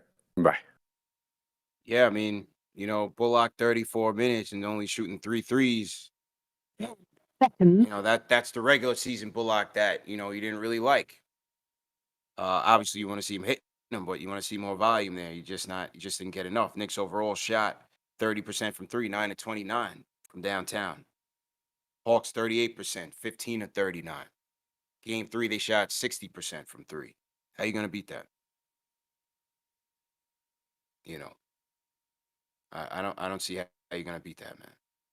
I was saying primarily just, for him to be playing all those minutes because he's, following Trae Young around. And tonight wasn't the night where he was doing that as well as he has been in last year. I'm not saying a lot because Trae Young was still been in his bag. But to play all those minutes and, like you said, not hit your shots, and then on top of that, not slow down Trae Young at all, you got to switch something up there. Try something else because it wasn't it tonight.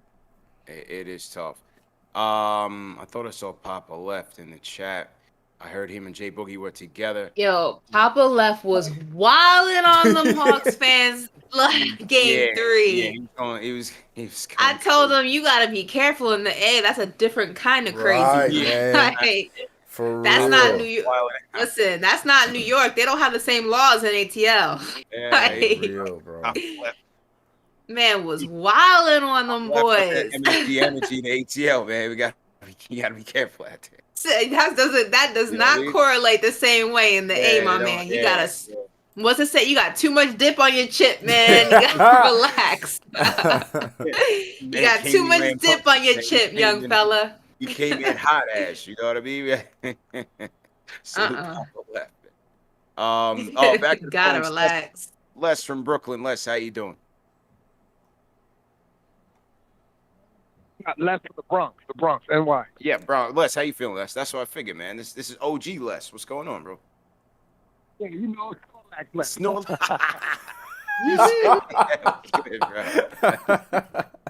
Yeah. What's going on, y'all? George. Yeah, I just want to say, I was going to point 2 things out.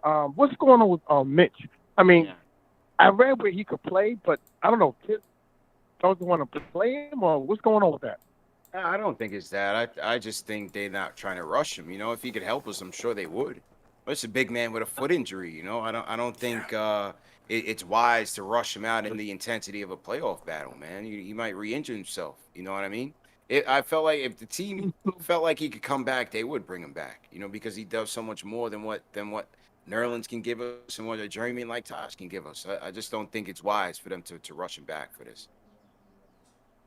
We don't know what has to be done. We know what's at stake. We know we got to win Wednesday, 7:30.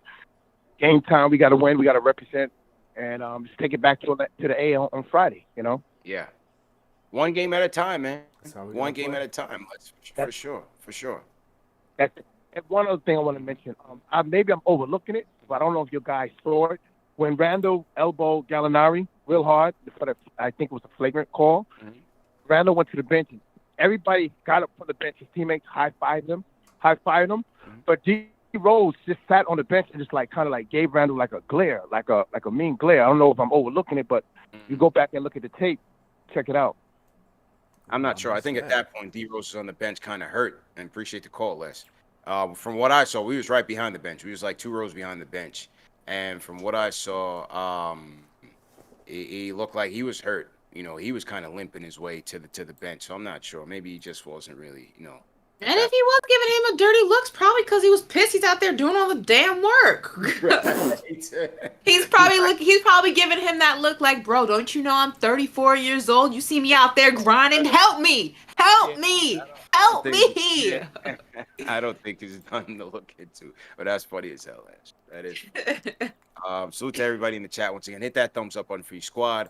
All right, a couple more calls before we wrap up. Let me get to my guy KingDeej. KingDeej, go ahead and unmute your mic, man. We didn't hear from KingDeej yet. What's up, y'all? You know, I had to wait on the Discord. You know, it's a couple seconds late. You already said thumbs up button. I'm going to just put it in perspective. You know, I'm not being Debbie Downer. I've been all positive all 72 games. But at the end of the day, like CP said, skill versus will. And like how I've been saying since the beginning of the season, the problem is the backcourt. When your backcourt doesn't give you anything and it's just Derrick Rose fighting for his life out there in a 4-game series, this is what happens. We got to address. So going forward, I don't want to hear about Trey Randle. I don't want to hear about Trey RJ. RJ was out there fighting for his life with Derrick Rose today, doing everything that kid could possibly do at the age of 20. At the end of the day, this series comes down to backcourt and depth. You got one backcourt that's shooting the lights out, getting wherever they want to get. Bogey and Trey. A lot of people not giving respect to that team, man. That team, all the knocks about them being defensively, that's not true. If you look it up since Nate McMillan took over, man, they've been in the top 10 in defense. They've been in the top 10 in offense. So y'all gotta pay attention to more than just Knicks basketball, man. This team is matched up. And like you guys were saying, I'm not even gonna blame Randle because at the end of the day, this team that we're watching is the same team that we watched from the regular season, except for the exception of the shots aren't falling. We led the league in isolations with Julius Randle. He carried us all the way here. So stop knocking him. We led the league we led the league with defensive ratings. But still, you gotta score. You gotta be able to score, bro. You can't just lock down and not score. So at the end of the day, it's a learning experience. We shouldn't even be in this position. Stop blaming Thibs. I don't know what y'all expect Thibs to do. He's not a magician. I get it with the cutting and like the minor details, but at the end of the day, that Hawks team today, everybody that got off that bench, shot a 3, except for Clint Capella. So at the end of the day, it's all about talent, skill, 3-point shooting. And what we need to address, and that's why me and CK have been stuck on this, Lonzo Ball. Get him here, not just for the fact that he's a point guard, but he's 6'6", defensively sound, could get you easier looks in a half court and in a fast break setting. Also, could shoot the 3-ball. So it's not 1-on-5 basketball. When I was talking about that Miles Turner trade deadline rumors, this is why. Get Clint Capella away from the rim. He's got to respect the fact that Turner can shoot. Even if he doesn't make it, you got to respect that you got to guard it. At the same time, he's an offensive nightmare in the paint as well. So this is the Knicks team. What y'all seeing right now is what it is, and it's just step one. We got $50 million. Hopefully, Leon is a wizard at what he's doing, and it gets better.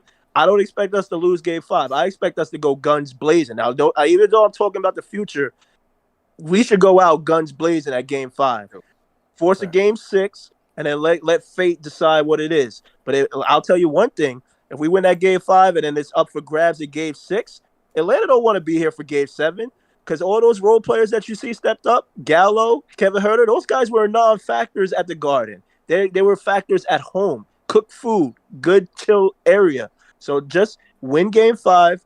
That's all. That's the only thing that should be on their mind. Win game 5. Defend your home base, and then going forward, fix that backcourt. Reggie, I love you. You my guy, but you giving me offers, and then you giving me trash talk, and you're not playing right. You're not playing smart. We playing tough, but we're not playing smart. Game 3 or 4, we wasn't playing smart, man. So I'm just looking at it as a realistic fan. This was the cap, and everybody should just big up and salute that, man. Because that Hawks team, that's a real problem, and we're gonna be in the future battling them. So they ain't going nowhere. They only gonna get better. So just everybody chill out, focus for game 5, and take it one day at a time. I'm out, y'all. Peace and love. Appreciate it, man. Appreciate it. Let's go. Howard from New Haven. Howard, what's going on? Yo, what's up, man? What's up? Hey, listen, I know it's a tough one. Hey, Ashley, shouts out to you, Ashley. You're hitting it all cylinders today. I know you're New York heart and everything, but you know, I know we got to come back on Wednesday. You know, everybody's standing around. I just want to point out, like, you know, I know Randle did a lot of shooting for us, and everybody's standing around watching them shoot. Then, you know, and we need a team leader that's going to pump them up. You know, you get everybody fired up, you know, and we running out on a lot of double teams, too, leaving guys open, too. You know, and we always one step ahead, you know, picking up everybody, too. But that's all I got to say. I know, you know, we're a little excited about us being there. We just got there. It's been a long time. But let's not get beat up, you know. I mean, just let's give it a little good fight and understand where Ashley coming from. Because she's hitting on all cylinders. She's on fire right now. And, you know, we backpedaling back too much. And I don't see nobody clapping nobody up. Somebody from the bench or somebody say, okay, hey, Randle, you know what? What's up with the low post game, you know? And let's get some man ones going. I think we do. We spend too much time thinking about the trades and the deuces, throwing them jump shots. But I think, you know, it's our first year. You know, I know everybody going to hop on Randle. It's New York. You know, we like the media. We spoil in a way. We like to win. That's all it is. All right, thanks a lot. Ash, keep up the good job. KT, you do you. DP, thanks. Salute, bro. Salute, man. Just watching Jack and high speed chase on the news here, man. It's just caught distracted for a second. But salute Howard from New Haven. CK, you about to say something? No, I wasn't saying anything. Okay. All right, we're going to go rapid fire calls before we wrap up. Salute to everybody in the chat. Once again, hit that thumbs up on Free Squad. And we will salute the rest of the super chats that have come in. Great show, everybody, as usual. Still got over 1,000 people in here on the check-in, man. So make sure you guys are hitting that thumbs up, hit that like button, subscribe to the channel as well. Remember, the show is also presented by Manscaped. As usual, go to manscaped.com, enter promo code Knicks for 20% off plus free shipping. And that's on the Lawnmower 4.0, brand new state-of-the-art Lawnmower 4.0, and more products at manscaped.com. Promo code Knicks for 20% off plus free shipping. Christopher from Oklahoma. Christopher, how you doing, man? I thought I was in trouble. Christopher there? Christopher going. Yeah. Hey, how you doing, man? Good. CT and that. You're doing all right, man. Doing all right. Hey guys, I'm a big Thunder fan and a New York Knicks fan. Mm-hmm. I've been a Knicks fan since 2012 when Carmelo Anthony was on the team. And can I give my take on the game? Yeah, sure. CP and that? Yeah, of course. What do you think about the game, bro? I think I loved game 1, but game 2 in Atlanta, you gotta give Atlanta credit because they did a good job shooting the freeze. And I say Randle and Bullock are in a slump. I just think they're in a slump right now, but I think they're gonna get out of it, and let's go win game 5 and bring it back for game 6. And hey, Apps, can I tell Apps something real quick? Sure. Hey, Apps. Hi. If you're listening, it's very nice to meet you, CP and Apps. Nice to meet you too, man. I'm a friend of Jay Boogie's. Okay. We text cool. each other sometime. All right. And hey, Apps, I was born March 10th, 1999. I will turn 23 next year. Okay. And Ash, I think you're very beautiful. Oh. I love your smile and laugh. I kind of got a crush on you. All right. Thank you. All right, Chris. Chris for showing love to the squad, man. JJ from Brooklyn. JJ, what's going on, bro?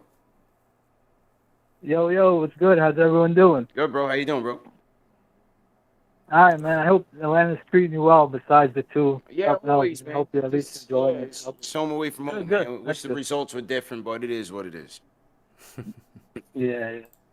There's a couple of things, man. The thing with Randle that's really frustrating me is he's letting the offense affect his defense. If you notice, like, his defense has been horrible. He's not getting out to shooters, behind the three-point line, whether it's Collins or Gallinari or Hunter. And it's just everything about him is just bad right now. Offensively, defensively, you're just in a bad mind frame right now, and it's going to be tough to get out of it. But, and the thing, we're just getting nothing from the bench either because Quickly's giving us 0. Yeah. It's just tough, man. And the thing with Rose, I think he died out. I think, he seemed a little banged up in the second half. He didn't give us anything. And, it's just, they just have so much firepower. It's pretty ridiculous. They're pulling up the bench with Gallo and Lou Williams.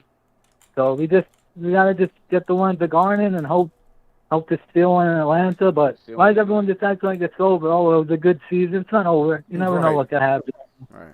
Let's just hang in there and see what we could do. And the RJ thing too. Everyone's saying on him. I thought he was really good today. I thought RJ had a good game. It was probably his best game.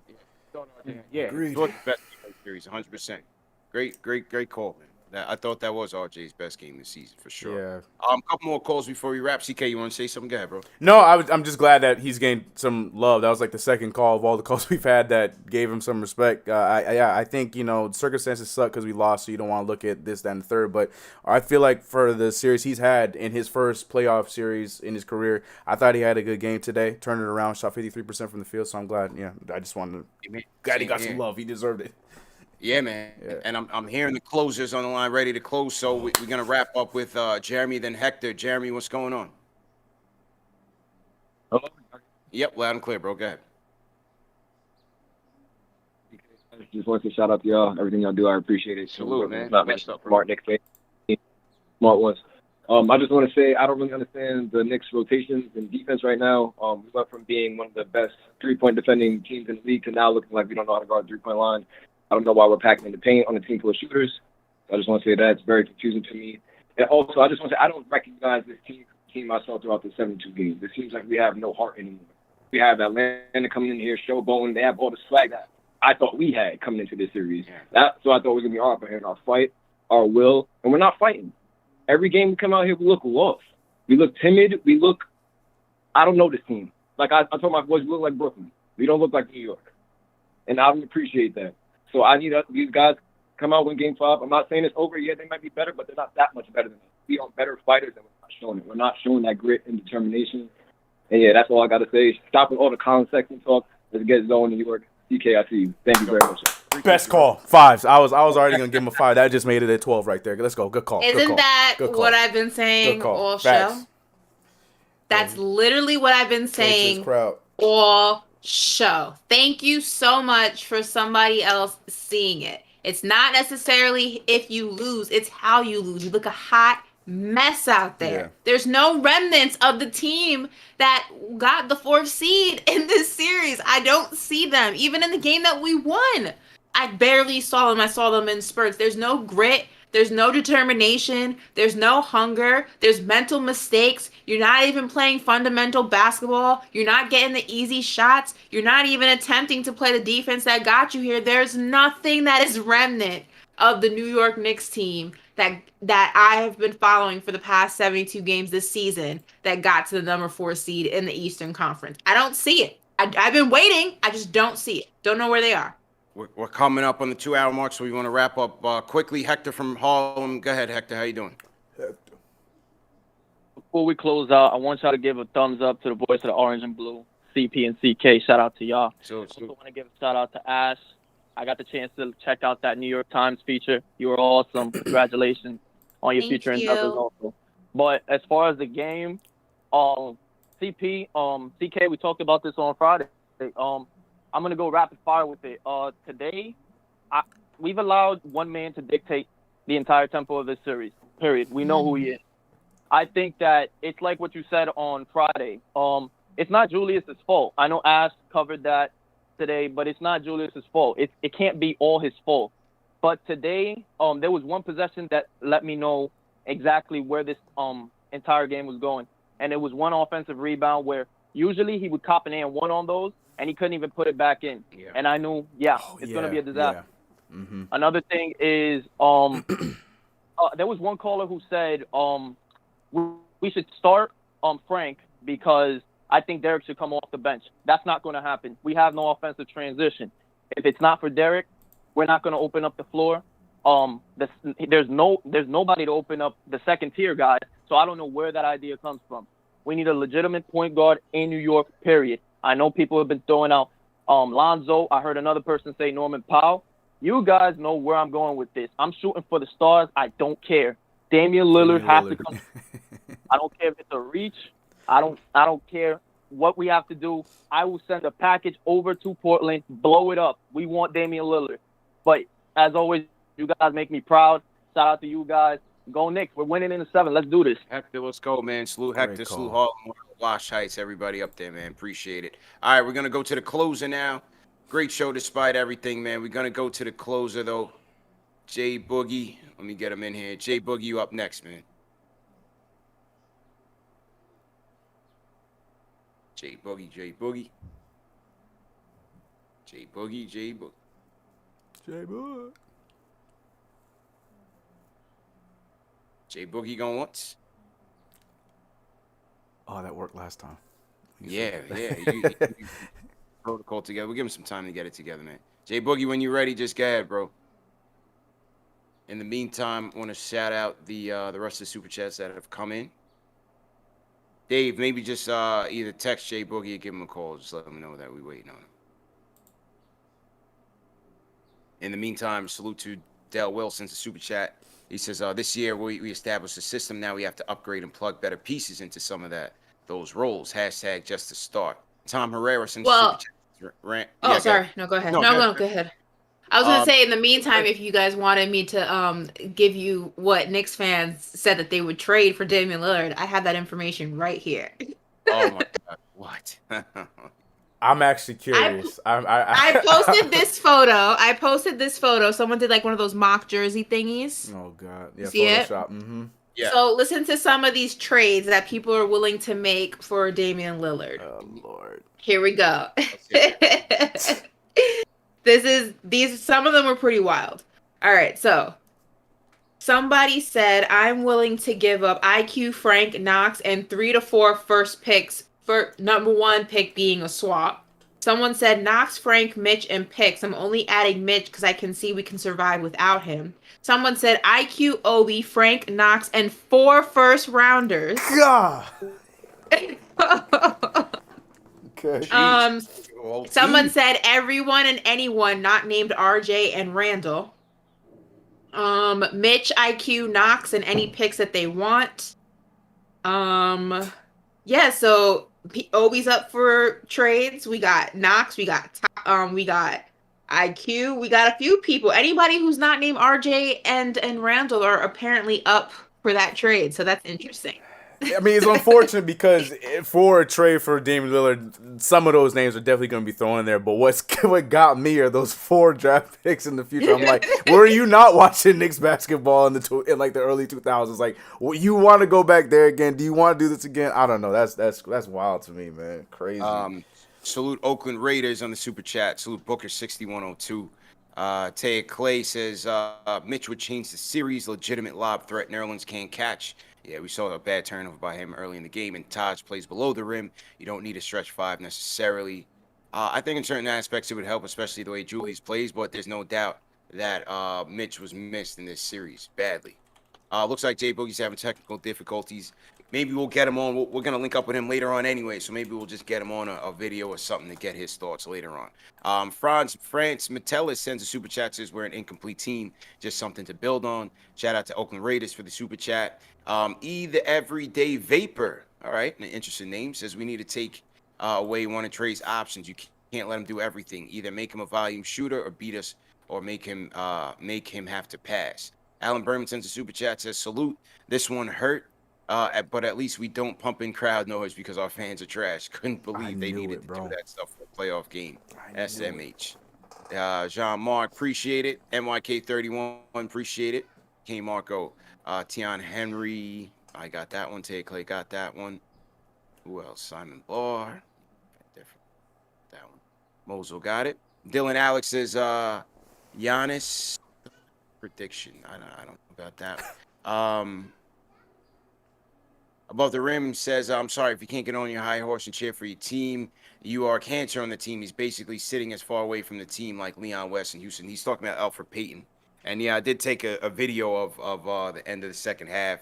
It was just noticeable. You know, Payton was hanging out at the end of the bench. This is what he does at MSG. This is what he does on the road. Weird, man. Like, not even near a coach, you know, or another play. Like, I don't know. It's to me, it's just odd. He's not into it. He's checked out. He's got to be, bro. He's checked out. His feelings are hurt. His 100%. feelings are hurt. He probably doesn't, not only are his feelings hurt, he probably doesn't get the support from the guys because they have other things to be concerned about. They have other issues. They're more worried about the people who are playing, unfortunately. And, you know, he probably feels like his team has given up on him and in a sense that they have. So he's, you know, he's Like, pouting. I get He's all in his that, feelings. but like, imagine poor Frank. Like, this guy for 4 years has been dealing with similar stuff. Like, he goes out there, gets killed every other game he plays bad. Get here the same thing from separate coaches that don't want to give him a chance. I don't know. You're right. Everybody's different. I don't know. It's just Theo weird. doesn't do that. It's just weird. Yeah, you don't think Mama Pinson, Papa Pinson want to see him out there? You know what I playing? mean? You know what I mean? That's what I'm saying. Like, I don't know. I don't know. Pinson is out there coaching out there with Thibs. He's making the most of his situation. Right. I don't know. Every game. I don't know. Oh, it is what it is. It's a business. Right. Above the Rim, salute to Above the Rim says Fact CP, too much to overcome. Ash CP and CK. Name an unstoppable playbook we can hang our hat on. We have a lot of rhythm players on the bench. His love affair with Elf and Bullock killed us. Some from BK, appreciate it. We got Chucks in there, Paul Robinson. We got Daron Visual Variant. Says it's not necessarily more talent if everyone put up the same numbers from the season. We're in the series if we're in the series if not winning. We are getting out coached now. Players have zero confidence. The MLB says the cat's out the bag. We obviously need to be patient. 2 of our draft picks in the last 3 years are not rotation players. Frank, Knox. That's fair. Chuck D says, I can't. Okay, I got that, Chuck. Appreciate it. JD says, shout out to the crew.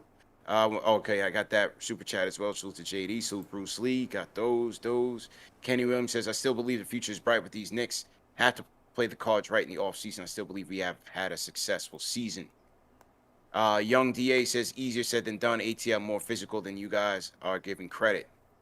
Charlie, so I say Hunter's a big factor. Charlie, appreciate you, Charlie. Says, I don't understand how we didn't take advantage and switch on Trey on offense to bully him up and open up opportunities. We look so lost with no offensive plan. We haven't seen it mostly, and I don't think we'll ever see it this series. Fat Boy with Kicks says, oh, you read that one. You read that super chat. He was blaming me for being at the game, CK. Paul Robinson's Ash is right. He choked, still signed him to a max and had a better player than him so that he doesn't have all the pressure. He will help us still. CK, how are we looking on the clock? 9 minutes. Okay. 8 minutes. Oh, all right. Okay, all right, we good. Michael Parker says Julius lack of playoff dominance will have several ramifications on his bag. He is losing contract leverage by the minute. He seems a bit emotional. Steve Verner, so Steve Verner, so Dylan Adams for super chat. Steve Verner says we should be up 3-1, not down 3-1. Games 1 and 3 were winnable if Randle, RJ, and Randle showed a pulse. Dylan Alex sent this super chat. He says, blame this loss on Ash. She said, how the Spurs are in Cancun, which took away the Spurs winning energy. I was going to give y'all a whelp see in Cancun soon. All right. Petrie Ministry says, Trey dropping 40 and 12 in the Garden. Watch. All right. So the Hawks fans are loving KnicksFanTV, man. They're in shout out, man. And everything, man. You know, so, all right. So, whatever. Money Mark says, let's get this W. Says, Knicks Nation, stand up. He says, give Frank minutes. Salute to KnicksFanTV. Salute to him.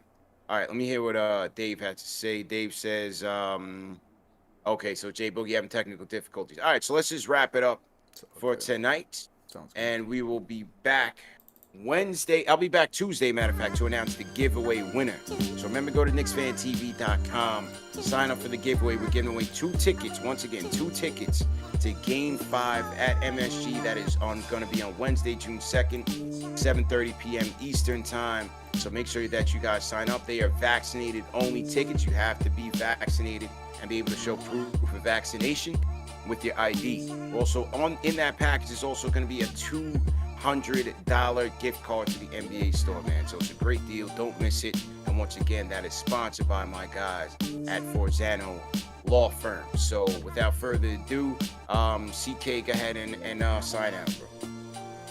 Oh, my camera's all messed up. I mean, yeah, yo, what's up? You're going to see the bottom of my face, but you know, it's been that kind of night with the way that this game has been. But you know,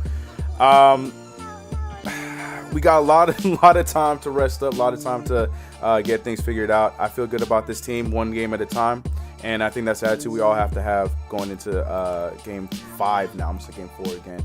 But like I said, it's your boy CK2K. You can find me everywhere at CK2K here on YouTube, over on Twitter, Twitch, wherever the case may be. And let's have fun here, man. KnicksFanTV. Let's ride it out. Game 7, baby. We got it. Ashley? All right, guys, listen, it's not over till it's over, all right? We got another game. It's at home. Defend home court. Play your game. Stick to the fundamentals. We got this. We're not going outside. We're not going outside at home. That's for damn sure. Facts. For everybody asking about the shirt, it's just the same shirt that the players wear when they're warming up. So everyone who's asking about that during the show, I think you can get it in the NBA store. It's sold. I think some of them are sold out, but yeah, that's the shirt. And as always, you guys can follow me on Instagram and Twitter at @AshNicoleMoss. And we'll be back. Game 5. We got this. I'm speaking it to the basketball gods. We're taking home a win back to Atlanta. And this series is going 6. So, let's go. At least. Oh, let's go. And once again, man, salute to everybody for joining us. Tough loss. See if we bounce back at MSG. Remember, this show is available in podcast format as well. Spotify, Apple Podcasts, Google Podcasts, all the major platforms under KnicksFanTV. So no reason to miss it. If you miss it live, you can always catch it on the replay. Salute to the replay gang that might be watching us later on today as we run these throughout the night, and also as well in podcast format. Remember to subscribe to the channel. Follow KnicksFanTV on Instagram, Twitter as well.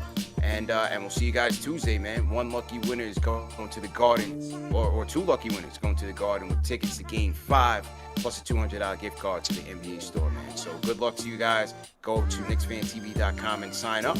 And we'll see you guys Tuesday, man. Peace.